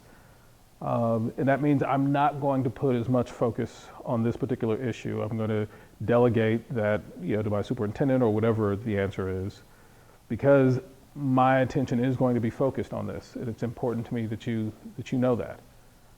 And again, because of democracy often feels like it boils down to a popularity contest. People don't want to say unpopular things. But then don't be surprised when your lack of courage, your cowardice in the face of serving students starts to have an impact on your behavior. Instead of clarifying what your priorities are and using that to help you focus your time and energy on it, when you refuse to do so, you will slowly begin to bend away from the things that you say are priorities to focus on all the other things that will be popular that everyone wants you to be focused on. And in that moment, your lack of a backbone is harming children.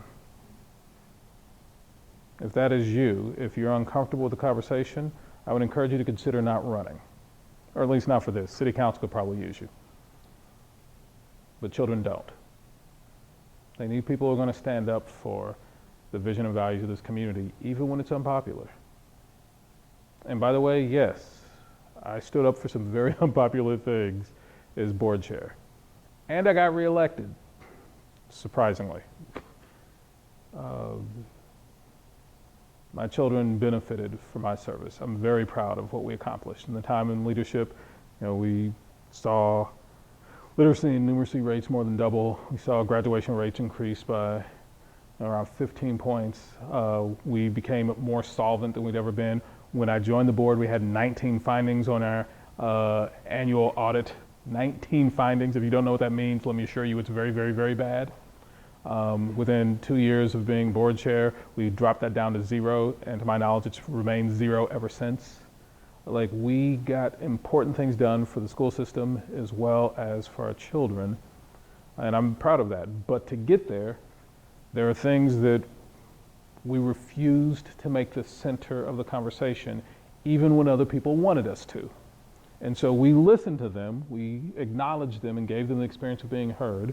We talked them through the process and shared, transparently where we were, but then we hard pivoted back to the thing that matters most and clarify that this is going to be where I focus my attention as an elected official. And if that's problematic, I understand that. I still hope that you'll consider voting for me. But I want you, when you cast that ballot, know that this is what I'm going to be focused on.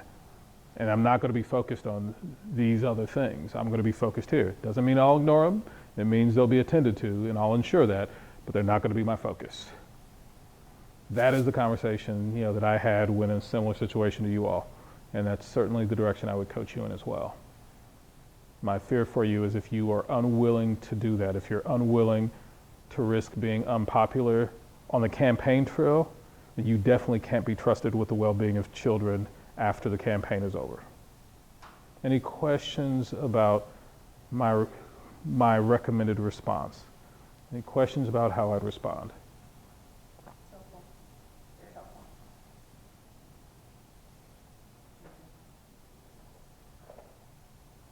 I suspect I've gone well over time. Aren't you all supposed to move to something else? You're the rest of the morning. Oh, good. I think we have you for another 40 minutes. I don't know if it's going Perfect. Then let's take a quick break, and then we'll step into some of the tactical things of what does it look like for you to actually represent the vision and values of your community. What are some of the things the board is currently doing? These will answer some of the questions you asked earlier as well. According to that clock, these clocks are synced. I love that. Let's do about 7 minutes. Let's come back at 5 till, and then we'll run for a little bit longer, and then move on to the next item. See you at 5 till. So once again, here are the big chunks to hold on to. 1, school systems exist to improve student outcomes. 2, school boards exist to represent the vision and values of the community. And 3, the most valuable use of the board's time. And I keep expressing this, the most valuable use of the board's time, the way that you want to spend the majority of your energy is being clear about the priorities, the vision and values, and publicly monitoring, communicating progress relative to those priorities. That being said, so the question becomes, okay, so what does that look like in practice? So we got the theory, and by the way, you can read the research and you're literally going to see those exact same words echoed in there, so it'll be easy to find. So we've got the theory, what does it look like in practice? So the way the board represents the vision of the community is it listens for that vision and collaboratively takes the time to write it down and make it plain. There is a page in your manual. It's the first multicolored page. You're open to it already, Jackie. What page does it say on there? 2. Conveniently page 2. It's got 4 columns. They're all quite colorful. So the way that the board represents a vision of the community is it listens for the vision and it writes it down in the form of goals. Those goals need to be SMART, specific, measurable, attainable, results, focused, time-bound. And those goals need to be focused on student outcomes. Why should goals be focused on student outcomes?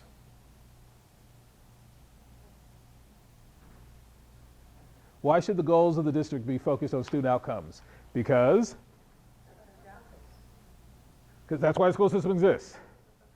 That's it. That's why the school system exists. Your goals have to be around what shift are we making relative to why we exist? And so that's what the goals are around. Will you have goals around having great textbooks? Will you have goals around teachers being happy? Will you have goals around community engagement? Will you have goals around a balanced budget?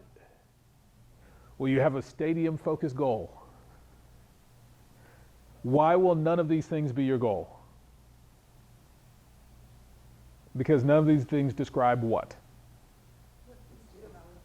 It doesn't describe what students know or are able to do. It doesn't describe what they will be able to walk out the door with. And so your goals, so the first thing the board does to represent the vision is it listens to that vision and then writes it down in the form of goals, SMART goals that describe what students know and are able to do. Your board has done this part, and I suspect they'll be sharing that with you if you're not already familiar with it. And so on page 1 of that, page 2 is what it's on, you're looking at it. That is the page that actually describes, gives you some insight into what does effective goal setting looks like. And so as you're reading that page, think of this as a way for the board to self-evaluate. Have we done the things that we should do as it relates to goal setting, the vision of our community. It's not unfair to expect that an expectation of the superintendent and the school system is to have goals around things like, and I'll say teacher happiness, or. You're thinking about management. So I just want to make sure Yeah. that So- there is an expectation, but that's over there in the Yeah, so we're superintendent's world. distinguishing between the work of governance and the work of management. The job of the board is to represent the vision and values of the community. The job of the superintendent is to implement the vision and values of the community. These are fundamentally different tasks. But the expectations that the superintendent has. They have some type of work plan they're using to go and accomplish the goals. And so if the board says one of our goals is we want to see improvements in African-American male literacy, the superintendent's going to sit down with the cabinet and say, okay, what are the specific actions we need to take to accomplish that? Like, what is happening for those students such that they are not gaining the blessings of literacy? What do we need to change in how we're functioning? And then it's like, well, we need to have this different training for teachers, or we need to staff in this different way, or like all the things that all the adult inputs, that's the work of implementing the vision and values. This is a critical distinction. The superintendent is not a community representative. That is not their job. That's no shade on Tom, but if Tom was here, I'd say, Tom, you do not represent this community. It is not your job. The job of the board is to represent the vision and values of the community. The job of the superintendent is to implement the vision and values of the community as described to them by the board. And so it's the board's job to say, here's what the goals are. The superintendent's job to figure out how to get it done. Similarly, it's not the board's job to implement the vision and values of the community. That's not the board's job. Your job is not to go out and get it done. Your job is to say what it looks like to get it done, and your job is to monitor and then communicate out to the community whether or not it's getting done. But the doing actually belongs to the superintendent. And so these are two different tasks. The reason this is challenging is because, as I said earlier, we don't all have this natural mental model for governance. But what do we all have a natural mental model for? Implementation, management. We've all had a manager at some point. Most of us have probably been a manager at some point. So we all have this natural mental model for go out and do stuff. And that will be your natural temptation, because that's just what you'll show up with a natural mental model for. That temptation will lead you astray and will most likely cause harm for your students. We'll talk a little bit more about that in a moment. But yes, that is the key distinction between what it means to implement the vision and values and what it means to represent the vision and values. So the first thing the board does is they write down the vision in the form of a set of goals that are SMART and that describe what students should know and be able to do. On page 2, you see a listing of what are some of the characteristics of the board doing that job well. So as you're looking at page 2, anything in particular jump out at you as you're thinking about what it looks like for the board to do a really quality job of representing the vision of the community? Anything on that page that jump out at you? Well, it's a journey, and you're on a journey to Yeah. improve. Yeah, this is not, it just automatically happens. It's, this is something we've got to do over time. Anything else on page 2 that jumps out at you about what it looks like for the board to do a quality job of representing the vision of the community?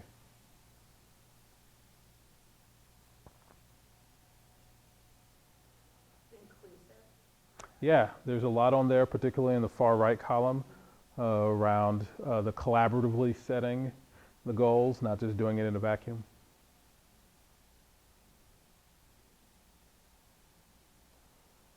Anything else jump out? Use data. Yeah, you actually have to use data. Like, it's not acceptable, and Facebook is not is not the home for data.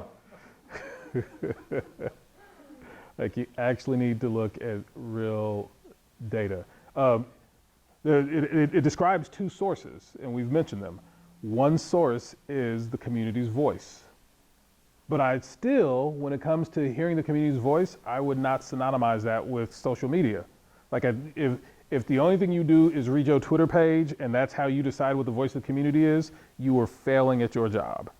Like, you need to come up with a strategy as a board for how are we going to listen for the vision and values of our community. And it can't just be, well, somebody posted on my page, and so ergo. No, like, you need an actual strategy for how we're going to listen to that. That's one source of information. The other source of information is data, actual data. And so you will, as a board, you synthesize those two, and that's where you come up with the goals that you're going to set as an organization. As you've got to listen for the voice of the community and the data about your students. Yeah. Question here on the page 2. Yeah. I'd see like you have a 0 here, and then you go to 10, where it's got approaching student outcomes focus. Yeah. Is there a reason, a methodology of why you go 10, 26, 36, and then on the next page, you go 15, 10, 5, 0. I'm just trying to track the... Yeah, so if you add up the blue columns from all 6 pages, it gives you a total of 100. So what this allows a board to do is self-evaluate and to give itself a score from 0 to 100. 0 meaning we are not at all focused on student outcomes.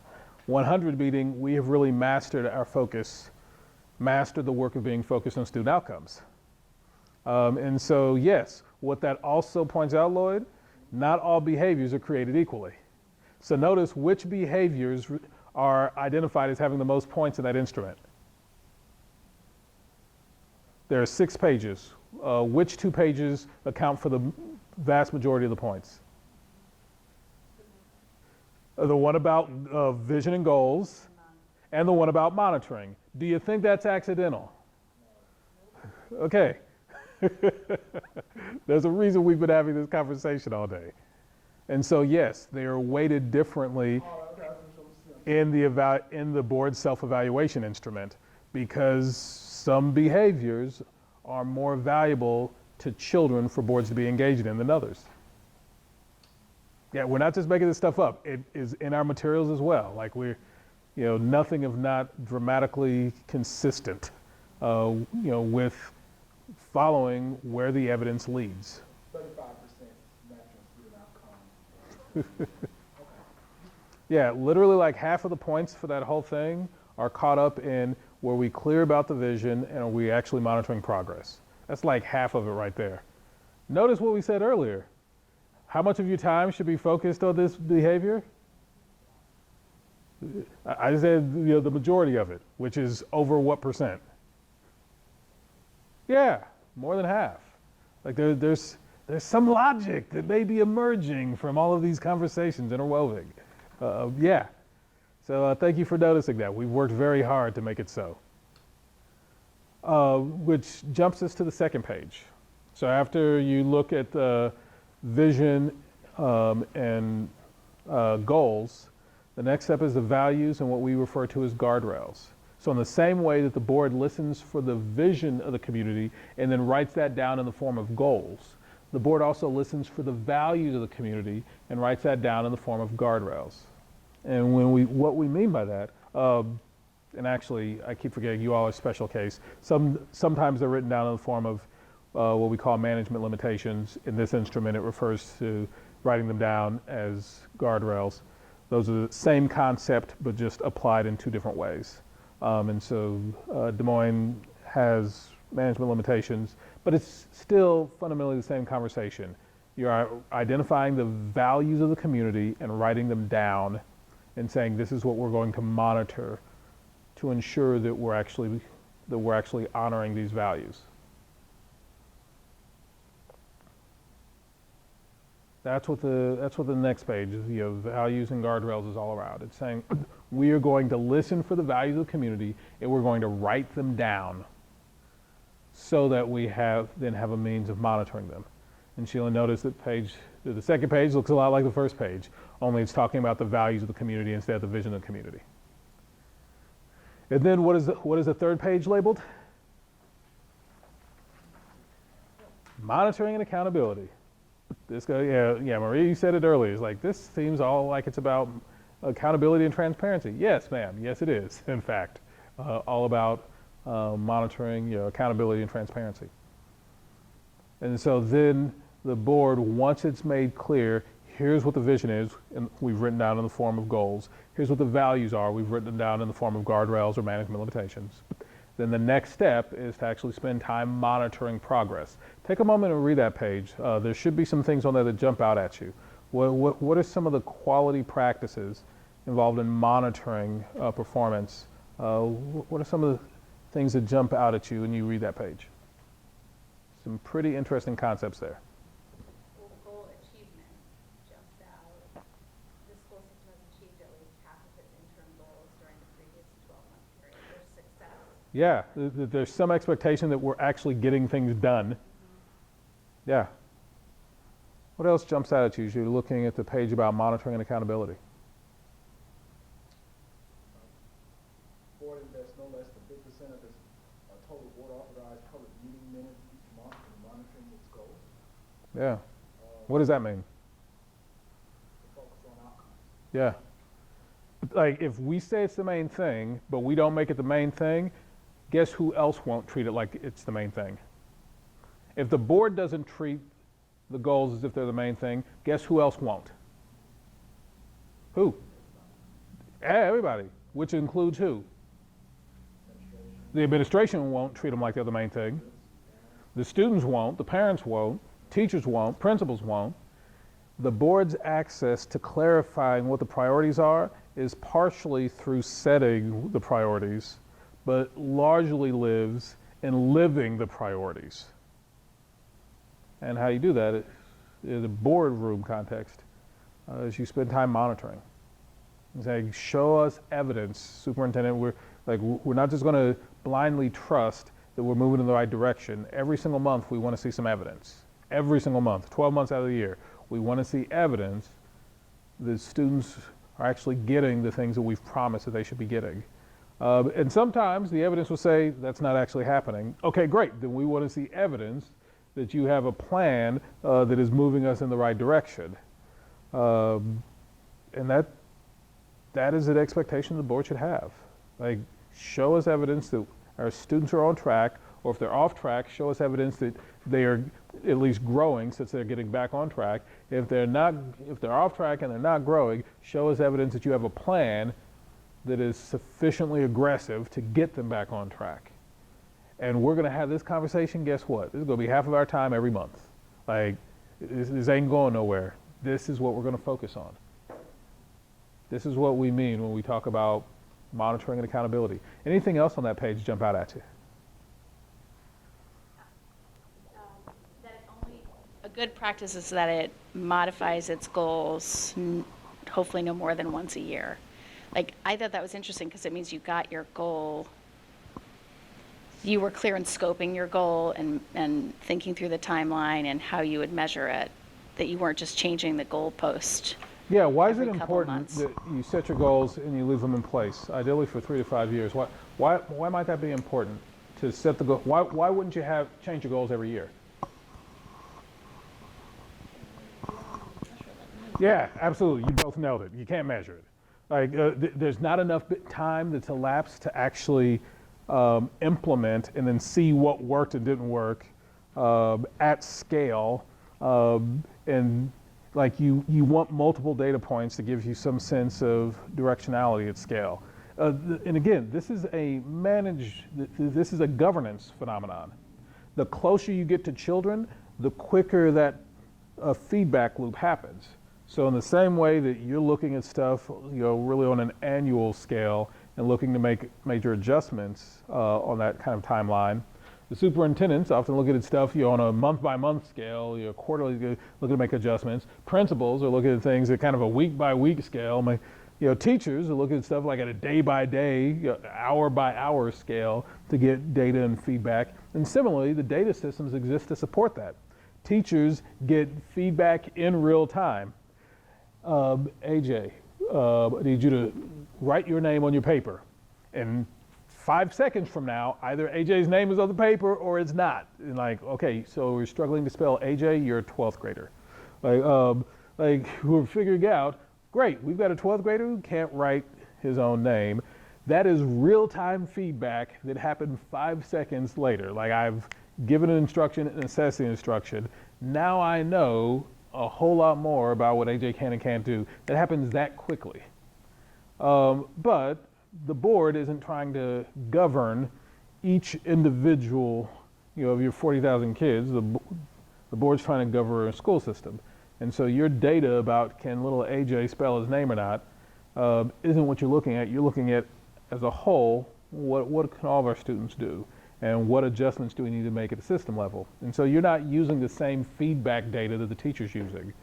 Similarly, the principal, isn't making decisions about teacher allocations, based on that one data point of what little AJ can and can't do. What's happening is the principal's looking at this, larger set of data, across multiple classrooms, and trying to make decisions around that.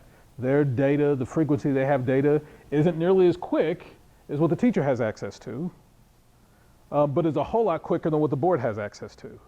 And so on and so forth. As you move through the organization, the feedback loop is a lot faster, closer to children, and a lot slower, further from children. And similarly, the decision-making process happens in real time when you have students in your classroom, and really happens on a kind of monthly, quarterly, semesterly basis when you get to the boardroom. This is one of those things that is hard for people to wrestle with, because when your constituents come up to you, are they looking at district-wide data, or are they looking at student-specific data? Yeah, when your constituents come up to you, they're talking to you about, hey, my kid came home, and when I talked to the teacher, she said he couldn't write his own name on this sheet of paper. What is really going on here? What is happening with my kid? They're going to have student-specific concerns, and this is the most normal thing. This is the most normal thing, and there's nothing wrong with that. This is one of the classic situations where the customer's always right. If they track you down because they want to talk to you about what's going on with their kid, that is perfectly okay for them to do. The challenge is you got to figure out, how do I handle that, given that this is not, that me showing up and trying to teach the class is not the right answer. So how do I then handle that? And the correct answer at large shows up in the monitoring. How you handle this at large lives in the monitoring. And you've got to figure out, what is the data we need to be looking at the board level that gives us a sense of, are we moving in the right direction or not for just one little AJ, but for all the little AJs. That is one of the hardest things you're going to wrestle with, is because what you're going to want to do is run out and try to figure out how to solve everything for each individual child that comes along. There's a couple reasons that you're going to want to rely on monitoring as your form of ensuring that students are learning, rather than running out and trying to do it yourself. There are a couple key reasons. One that is kind of more organizational in nature, and one is more ethical in nature. The more organizational reason is because when the board starts doing the administration's job, you actually disrupt the likelihood of alignment in the organization. When the board starts doing the staff's job, you actually disrupt the likelihood of alignment in the organization. As I said earlier, what seems to really make a big difference for kids is if all the adults are rowing in the same direction. I remember in my district, we had a Montessori school, and they were really, really, high performing. And when you go to the Montessori school, they'd all tell you, well, why do you all perform so much better than a lot of these other schools? They tell you, that's because Montessori is just a better model than everybody else. And so if, everybody should implement Montessori. But then I'd go down the street to my African-centered school, and they had this whole African-centered pedagogy and curriculum they developed, and they were outperforming most of the other schools. And when I went to that school and asked them, why are you all outperforming, guess what they said? Well, the African-centered, methodology, that's just better. Everybody should have an African-centered methodology. Which one of them was right?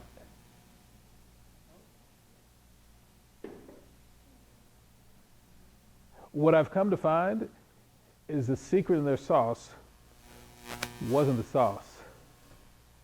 Like that particular methodology, Montessori, like I'm not anti-Montessori, that's not the message here. I think what was magical about what's happening at school is all of the adults were completely bought in and on the same page. All the adults were rowing in the same direction. And so there wasn't like this big, confusion around, no, we do it this way because this is what we've said we're going to do and this is how we said we're going to do it. And when all the adults were rowing in the same direction, I refer to that as organizational alignment. And for whatever reason, what they're aligned around didn't seem as important, whether it's African-centered or Montessori, as that they were all aligned around it. So you go to the African-centered school and everybody's rocking their kente and they tell you that the African-centered, this is the way to go, and this is the best thing, for our kids, and it's got to be this way. And when you talk to all the parents and you talk to all the teachers, you talk to the substitutes, you talk to the coaches, you talk to anybody, they were all bought in. They were all rowing in the same direction. They had remarkable alignment. And so guess what it made it easy for the kids to do? Yeah, they bought in as well. And why did it make it easy for the students to buy in? Because the adults were all bought in. And as it turns out, something about that seems to work for kids. In Montessori school, the adults completely over the top bonkers for Montessori. You talk to the parents, they would climb over glass to get their kids into a Montessori program. They are convinced that Montessori is the best thing ever. And so all the parents, all the staff, principal, teachers, paras, lunched everybody. Was convinced it was amazing. And so guess what students believed? Yeah, students believed it. They bought into it. There's something about organizational alignment that seems to really, really, really work. And the exact pedagogical approach, while I'm sure there are some kind of harmful pedagogical approaches, you take all the different kind of methodologies that are out there, and what I think is happening is that when all the adults are rowing in the same direction, it increases the likelihood the kids are going to be successful.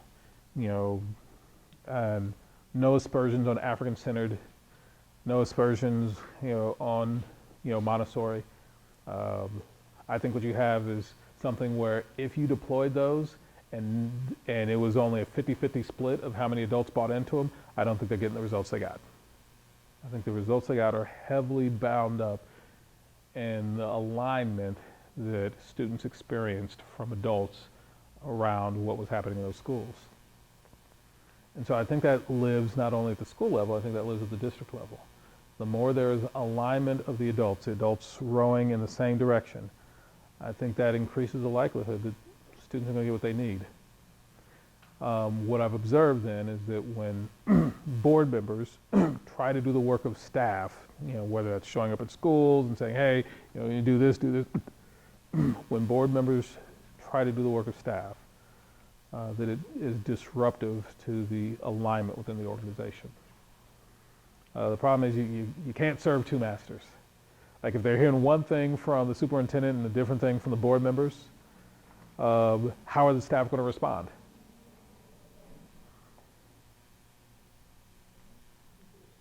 Yeah, confusion.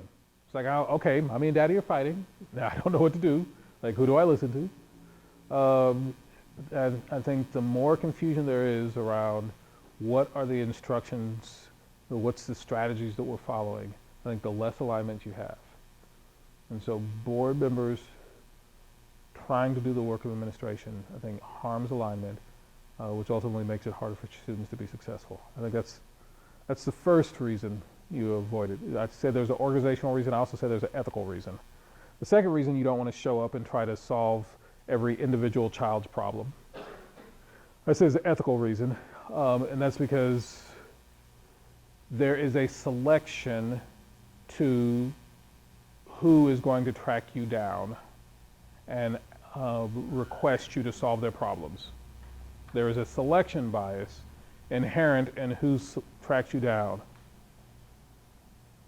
And so, and the bias is the person who tracked you down is the person who tracked you down. And so that means all of a sudden their interest and their kids' needs are being prioritized relative to everyone else who didn't track you down.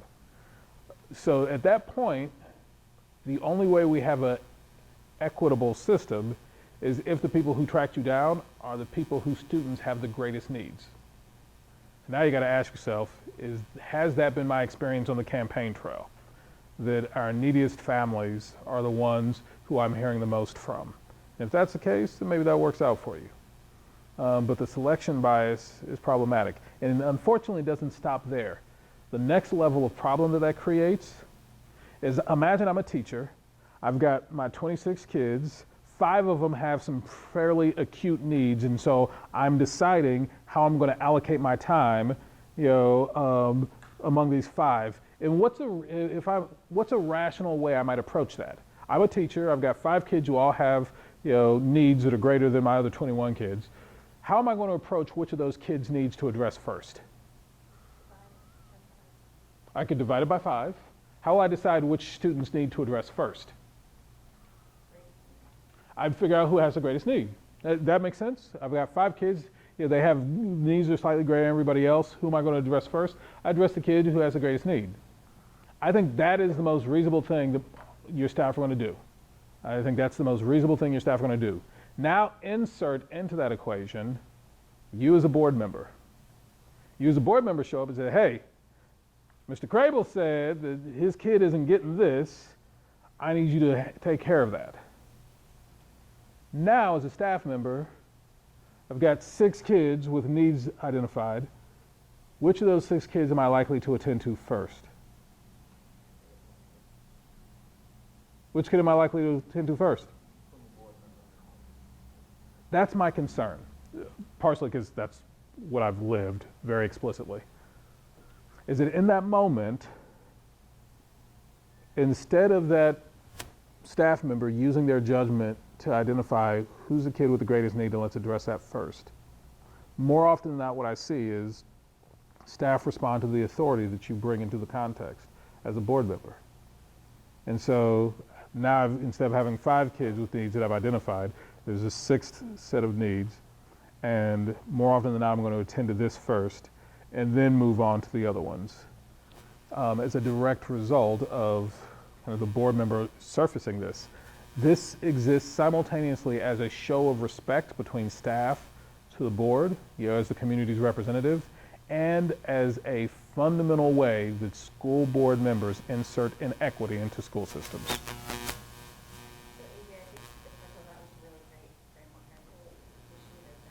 I think the question I would ask is, and this is just for current school board members, because, as a government, as an elected representative, you do want to be helpful.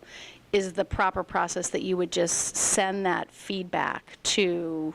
Nope. I do the exact same thing that we described earlier, only geared for this. The first thing I do is I would listen. I would give them the experience of having been heard. I would acknowledge what they've shared. I heard you say, little AJ can't spell his name, and you're really concerned that the teacher's not, getting him the instruction, the help he needs. Did I hear you correctly? Yeah, that's exactly what I said. Got it. The first thing I would do is I would make sure that that community member feels heard, because they are perfectly right to come to you with their problems. You're the one who signed up to be their public official. The first thing I would do, I'd listen, and I would create for them the experience of having been heard. I would make sure they felt acknowledged. The first thing I would do. The second thing I would do then is I would describe for them what the process is. Again, this is the same thing we talked about earlier, right? So the second thing I do, I describe the process. Hey, okay, so got it. I'm hearing you have a concern, with Mr. Johnson. Have you had a conversation with Mr. Johnson yet? Oh, you haven't about this. Okay. Well, the next step is I would encourage you to talk to Mr. Johnson. And if that doesn't work out, contact me.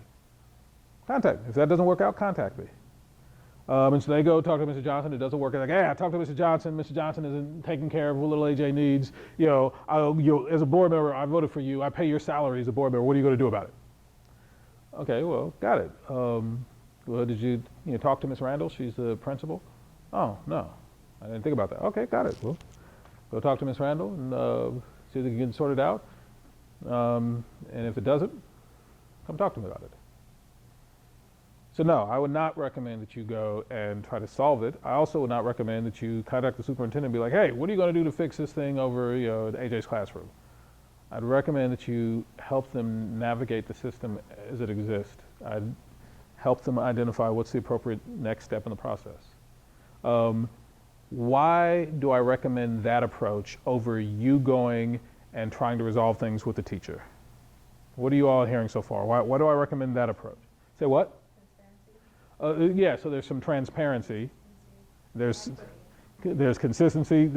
I would describe the approach, I would say the approach I'm offering you will create more equity in your school system over time, whereas the other approach I would suggest to you is going to create less equity. That over time, helping families navigate the processes and systems of the district will help train the district to be responsive to the needs of families. Board members showing up and saying, hey, I need you to fix this, over time, it will train the school system to be focused on what? Board members. In that approach to governing, you are slowly training the administration and the staff not to be focused on the needs of students and families, but to be focused on the concerns of board members. I think this is incredibly destructive to the equitable school system that you want. And so I think for both reasons of equity and reasons of organizational alignment, I think how you handle when community members come to you, and they're going to come to you, and it's appropriate that they come to you. Like, you should never say, well, look, AJ said you shouldn't be talking to me right now. That is not the message here, people. Don't come for me. I will blow up your spot. Like, no, that is not it. They can come to you, and that's perfectly appropriate. That's literally why they elected you, is because they figured, now I know somebody. And your job is to help them and their family get the support that they need. And the best way you can do that is, the way I've described. And one of the harmful ways you can do that is go on down there and, tell them, give a piece of your mind to the principal, the teacher, and, say, hey, look, y'all going to get this right, for Mr. Crable. Y'all going to treat AJ this way. I think the other piece of that is that you can set a bad precedent. Bad precedent. Say more about a bad precedent. No, because then if parents as well, I call the board member, and they go down and they fix it, and so you'll spend a lot of time getting into the semantics of every When individual parents find out that you're the fixer, right, what's going to happen? They all come to you. More parents are going to come to you. Absolutely. But also I think you tear down the building blocks of community and schools to engage, because you want that parent talking to that principal. You want that parent talking to that teacher. Yes, absolutely. Yes. You want there to be this really strong relationship between families and their teachers, families and their schools. That's what you want. Right. And so don't behave in a way that undermines that. Right. And so this is the hard part of being an elected official, is people are going to come to you with stuff that isn't yours to handle. And the temptation, born entirely out of naivety and ego, will be to strap on a Superman cape and fly on in. And as you do that, I can assure you of two things. One, it will probably increase your reelection likelihood. It'll probably increase the likelihood that you get reelected. And two, children will suffer while you make a come up on their backs. It just feels regressive. I mean, to engage in that kind of behavior just feels regressive, and it needs to be progressive. Yeah. Like there's a future that we want, that we're trying to progress to. And how you behave really heavily influences, are we going to move backwards to where we've come from, which is, to allow school systems that, serve some but not others, that attend to the interests of some and not others, that value some more than others? Or are we trying to create a more equitable school system that says, no, we're paying attention to the needs of all of our students, and we're trying to calibrate according to what those needs tell us, not according to who the child knows, not according to what zip code the child lives in, not according to who the child's parent is. Like, are we allocating resources, and are we calibrating our behavior based on what the needs of our children are, not on what adults they're connected to or not connected to, where they live or don't live. Like, either as a board member, your behavior are moving us toward that future, or they're moving us back from where we've already come. I like the way you describe it. We can be progressive or we can be regressive in this. I if I was a school board member prior to this conversation right here, the first thing I would want to do is say, well, I'm doing a very good job in constituency service for Yes. my, you know. Constituency service, yeah. Right. However, on a personal level, I mean, I've never seen an instance where a parent and a teacher weren't collaborating and working. I've never seen that fail. Yeah. And so my thing would be that if that parent and that teacher and that principal are all on the same page, then I think there's a higher probability for a better outcome than for a board member to get involved. And I've seen it with my own eyes. And so I think that that's way more important. I think that, and you can educate me, please do so, you know, where if you see a situation where it's blown up, it's just out of control and it's there, then I think, you know, you could try to channel it from the administration down. It's a hard lesson I learned working at the city of Dallas. It's very territorial, city manager's office. Oh, yeah. But, I mean, I think that, just to be mindful of the fact of, you know, it's children and parents and kids value, you know, this is their most precious asset, and just how to navigate through those, because good intentions do go bad sometimes.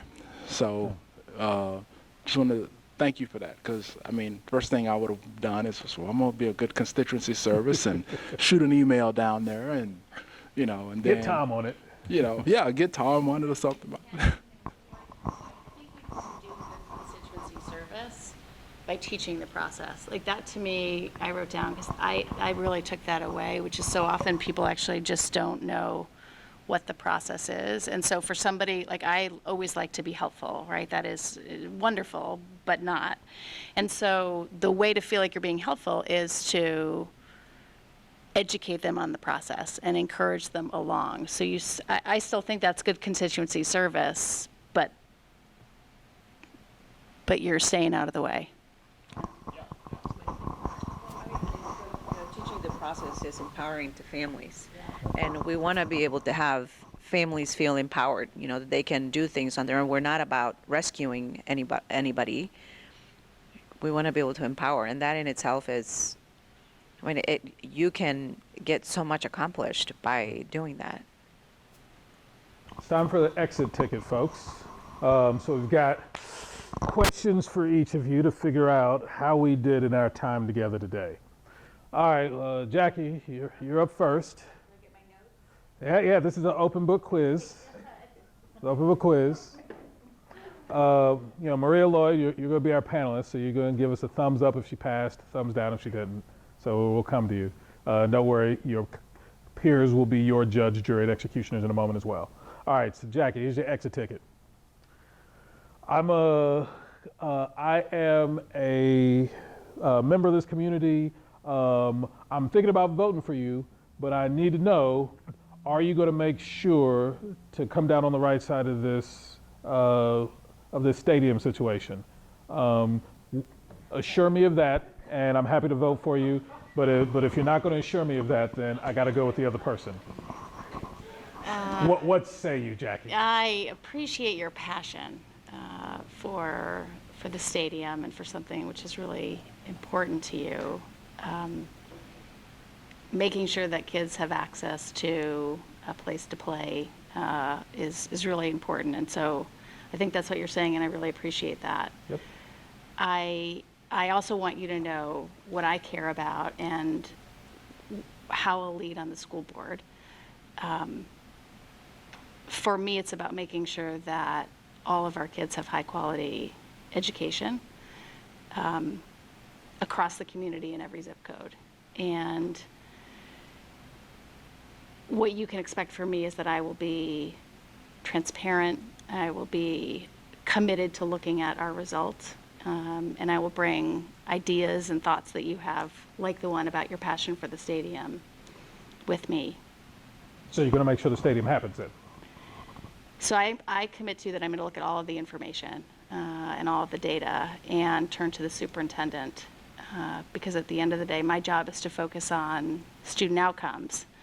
And I think it's the job of the superintendent to think through how he implements those. So you're saying the stadium doesn't matter to you? Yeah, this is hard. You really want, you're not going to let me off on this one. Yeah. Yeah. It's, You saying the stadium doesn't matter to you? the stadium matters to me because it matters to you. And it matters because of what it represents to you. So what I'd love to know is, why is the stadium so important to you? First, so I can best represent that to my peers. And what I can commit to you is that I'm going to bring that feedback to my board colleagues.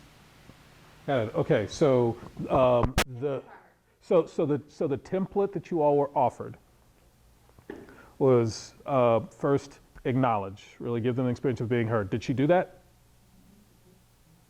Yeah, I felt like she really leaned into that. And then the next step in the template that was offered was clarify, what's going on in the process and what the next steps are. Did she do that? No, not so much. You actually did. At the very end, you came back to it and said, hey, I'm going to, we're at this point of discernment with our colleagues, and I'm going to go talk to my colleagues about it. So at the very end, you kind of nudged that a little bit. But no, if there was one area where I would lean into, it, offer them that detail around kind of where we are in the process, what's the next step. And if I'm clear, if I've made a decision about where I land on it, I would advertise that here. If I'm still in discernment, then just say it. Then just say it out. Just say it. Like, I don't know where I land on this. I'm waiting for this process, and my intention is to make a decision at this point, and to listen to all sides until then. And then the third piece of the template that was offered was to pivot to describing what they can expect from you. Did she do that? Yeah, I think she did that. I think she did a really good job of that. And so yeah, those are the these type of issues that are not kind of centered in on what it is that students know and are able to do, that are not really grounded in the goals that the board has established. These issues are going to come up constantly, and when they do, that's the framework I'm going to offer over and over and over. First, make sure that you are actually listening to people, give them the experience of having been heard. Identify the next steps in the process and kind of where I am within the process, and then pivot to, here's what I'm going to be most focused on. It's important to me that you're clear about what I'm going to be most focused on. This is it. I'm not going to ignore this, but I'm going to let this process work. Where I'm going to be pouring my energy, meantime, is in this area. So well done. Good job. Good job. All right. How you feeling? No, so look, I'm a really great Monday morning quarterback. So Yeah. no problem. I don't really know anything about football. I still Feel, and this is the temptation. Yeah. This is what you said was going to be really hard, that it is both the school board's responsibility to make a decision on the stadium, as an example, but it's also the expectation. My other part of this would have been something around, it's the expectation of the superintendent and the school leadership, right, to present a thoughtful recommendation on If that's the next step how in the we- process, that's what I would have shared. how facilities are thought through, right, for the whole school district or something like that. So I think it probably would have added that too, because that's not to sell out the superintendent as much as to keep clarifying. Just clarify the process. Clarifying the process, clarifying the roles. Yeah. Got it. Are you ready? I'm going to try. All right, Maria, look, my kid's been in this district for 8 years now, and right now he's struggling in math. I think the reason he's struggling in math is because this teacher doesn't pay as much attention to kids who look like me as they do to other kids. What are you going to do about it? Like, the whole reason I elected you is because you're going to fight for kids who look like us. Take care of this for me. The teacher really needs to go. Is that it? Yeah. Okay. I think that what I would do is, I'm sitting right here. Talk to me. so what is your name? My name is AJ Crable. I've been a parent in this district for 8 years. My kid is struggling at math because I think this teacher is bigoted against people who look like us. I think the teacher just needs to go.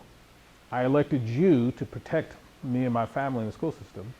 What are you going to do to help me get rid of this teacher? Right. So can I stand up? Yeah. Okay. So, AJ, it's very nice to meet you. Very nice to meet you. I voted for you, yeah. And yes, thank you, and I appreciate that. It sounds like you have some huge concerns, and I am glad that you're sharing them with me. I believe that it's important to talk about what's concerning you. I think that it's also important that we kind of go through the steps that we need to follow to make sure that you feel heard and that you feel like I'm struggling for words.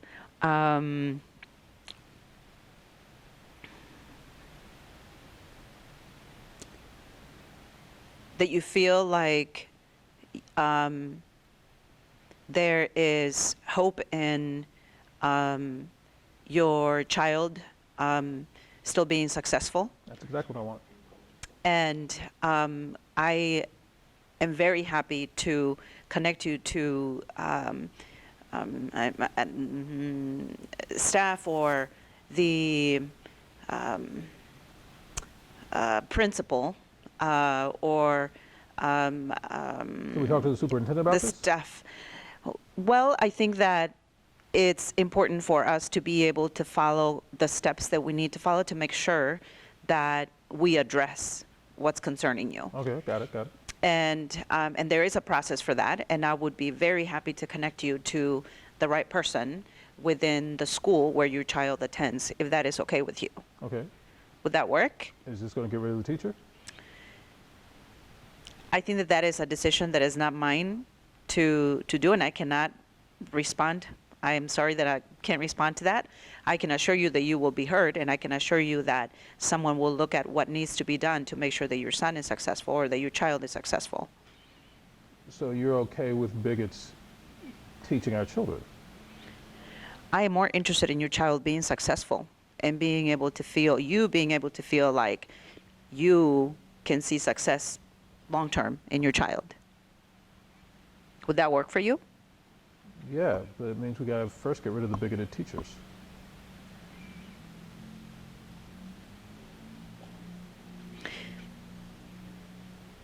I would do exactly that. No, I'm just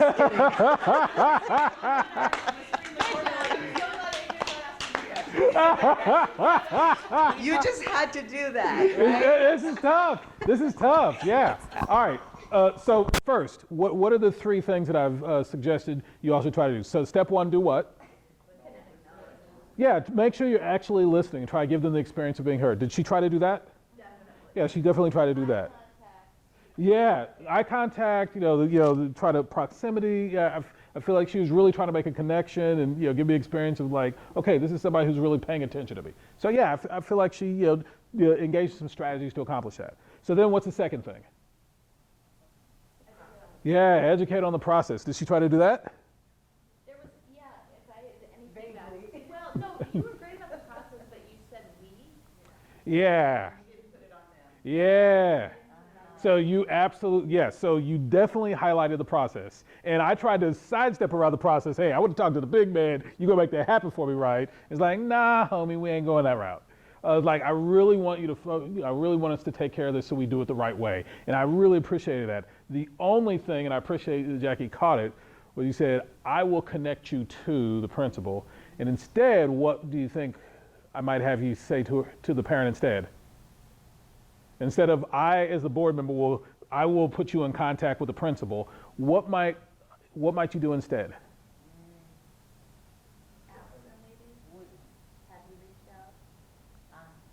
Inquire.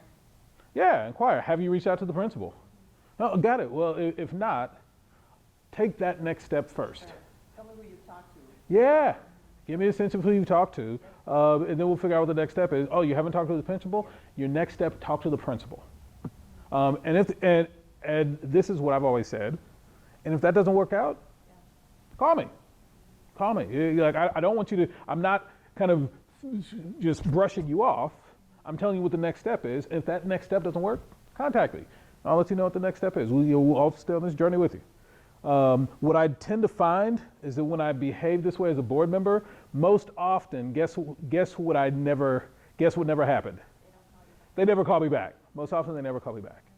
And so, yeah, so that's the second. And then what's the third step I recommend?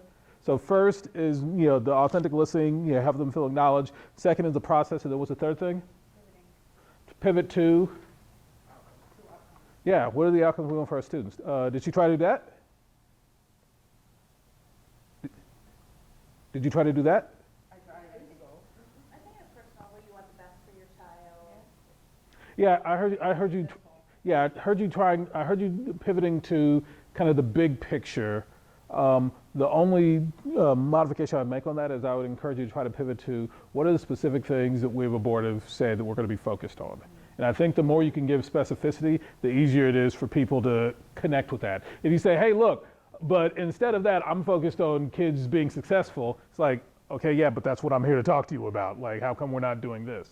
But if you say, but the thing that I'm most focused on is the board will really committed to seeing African-American, male literacy improve. And this is the thing that we're driving a lot of energy toward. And I think as we do that, that's also going to help benefit your child as well. And so the more specificity you can bring, like, don't be shy about the vision. Like, be explicit about promoting the vision, clarifying that the vision is the priority over and over and over again. Maria, any last thoughts on your exit ticket here? No, good job. That's my last word. Great job. Nah, this is hard stuff. It comes with practice. It comes with practice. Lloyd, you ready? Ah.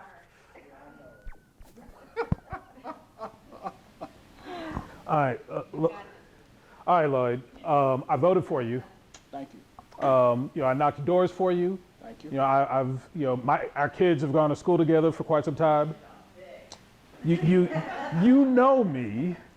We go way back. We've been parents together for a long time. There's a position that's opened up in the district, and my character. You know how I care about the children. You know what I believe about the children. Can you help me get that job? I've known you. You voted for me. We go way back. We go back. Our children know each other. I babysat for you that way. I know you did when I was in a really tight spot. But I got to tell you, man, ain't nothing I can do for you.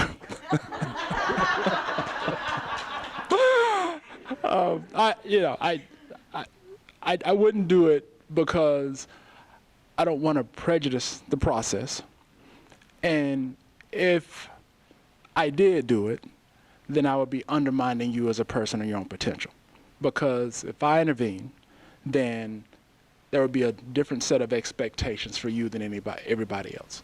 And so I trust your talent and your capabilities to apply. And I think the talent you have and the capability you have would drive this process as far as it can. And, I wish you all the best of luck. But for me to do that would undermine not only my integrity, but your integrity as well, and all the people who send their kids to school there. We just don't want to do that. And I respect you, and I respect that, because that makes a lot of sense in a perfect world. But I think we both know, these white boys out here hooking up jobs for white boys. We finally got a brother at the table. You telling me that they can play the game and so they'll get the job, but I can't. But somebody who actually lives here, who you actually know, like, you're going to risk, them giving their kids, their friends jobs, and the people who actually are for kids not getting jobs because you're trying to be this hero? No, I'm not trying to be a hero, but I think honestly that, when I went through this campaign, I got a lot of white people that voted for me. They probably didn't know me. And so I want to be true to them, but I also want to be true to you.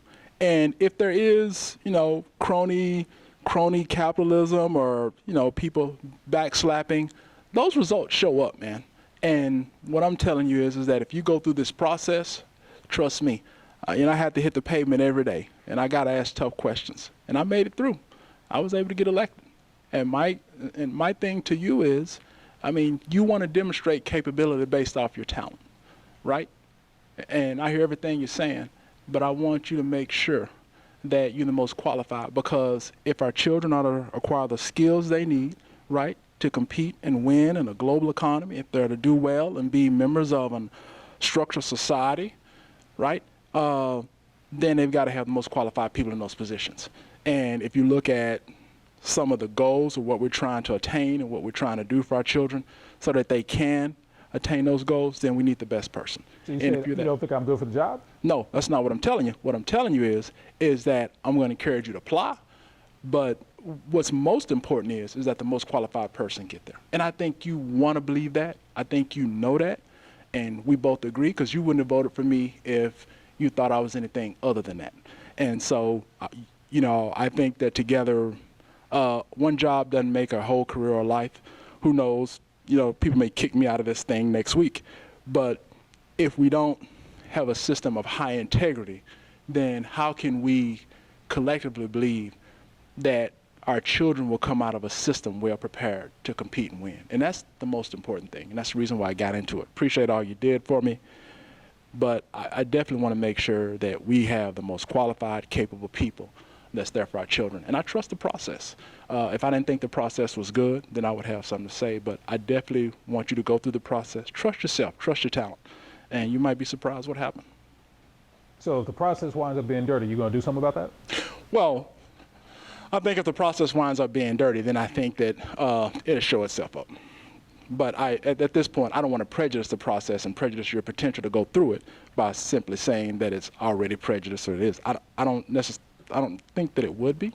What I'm telling you is that, if we're going to produce the best outcomes for our children, if we're going to educate our children, right, then I want you to go through this process, because I think you also want to teach your children how to go through a process based on their talent and capabilities, and not who they know, what they know, because I think ultimately everybody loses in that.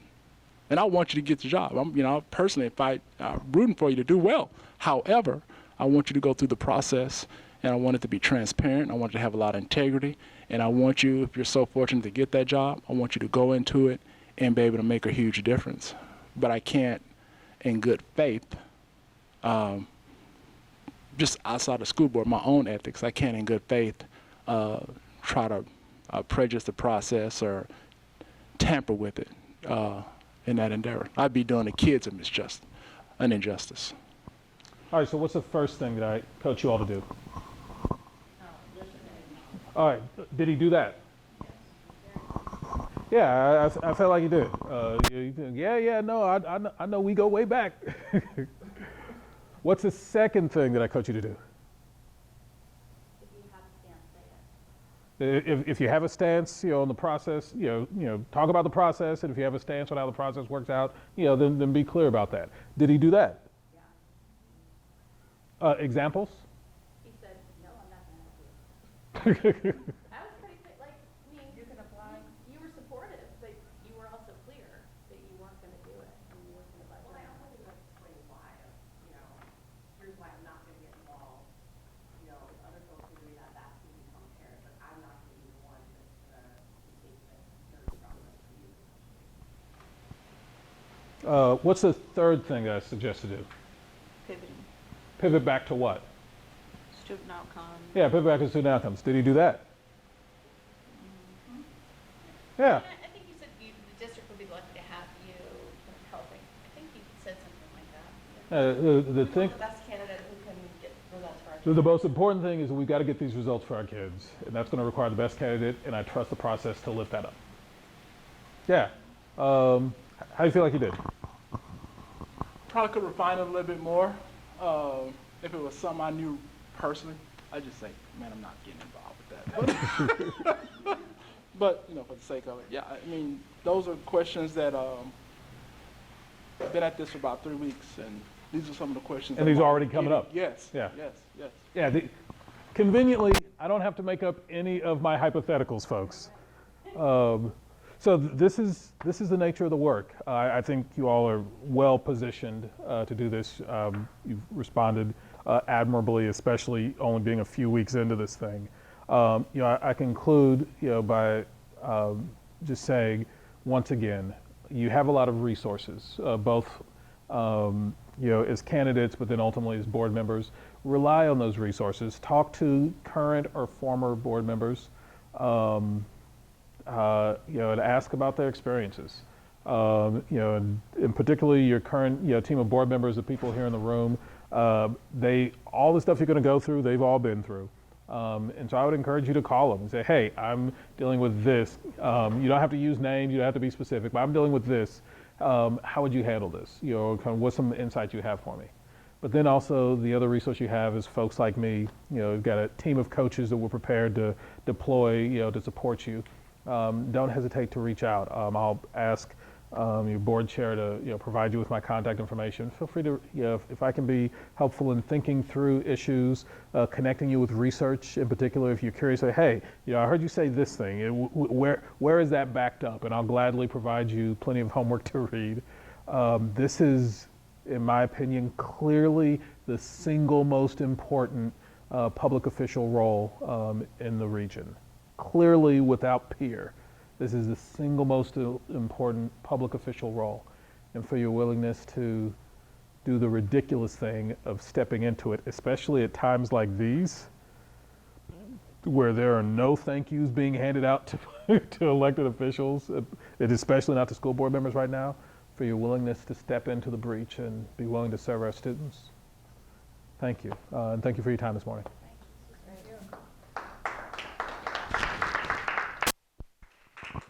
Thank you to AJ. I just want to welcome some of my board colleagues that are here. We've got Terry and Kirsten, and my vice chair, Rob, is in the back, along with our superintendent, Dr. Ahart. I know you are hungry. This is now lunchtime. So we are going to get lunch. You can interact with the board colleagues here as well. They might pull up a chair and join you at your table. And then maybe about 20 minutes in, you can continue to eat. Dr. Ahart will come up and we'll have a conversation about the state of our district, and then you'll hear from Margaret Buckton after that. Thank you.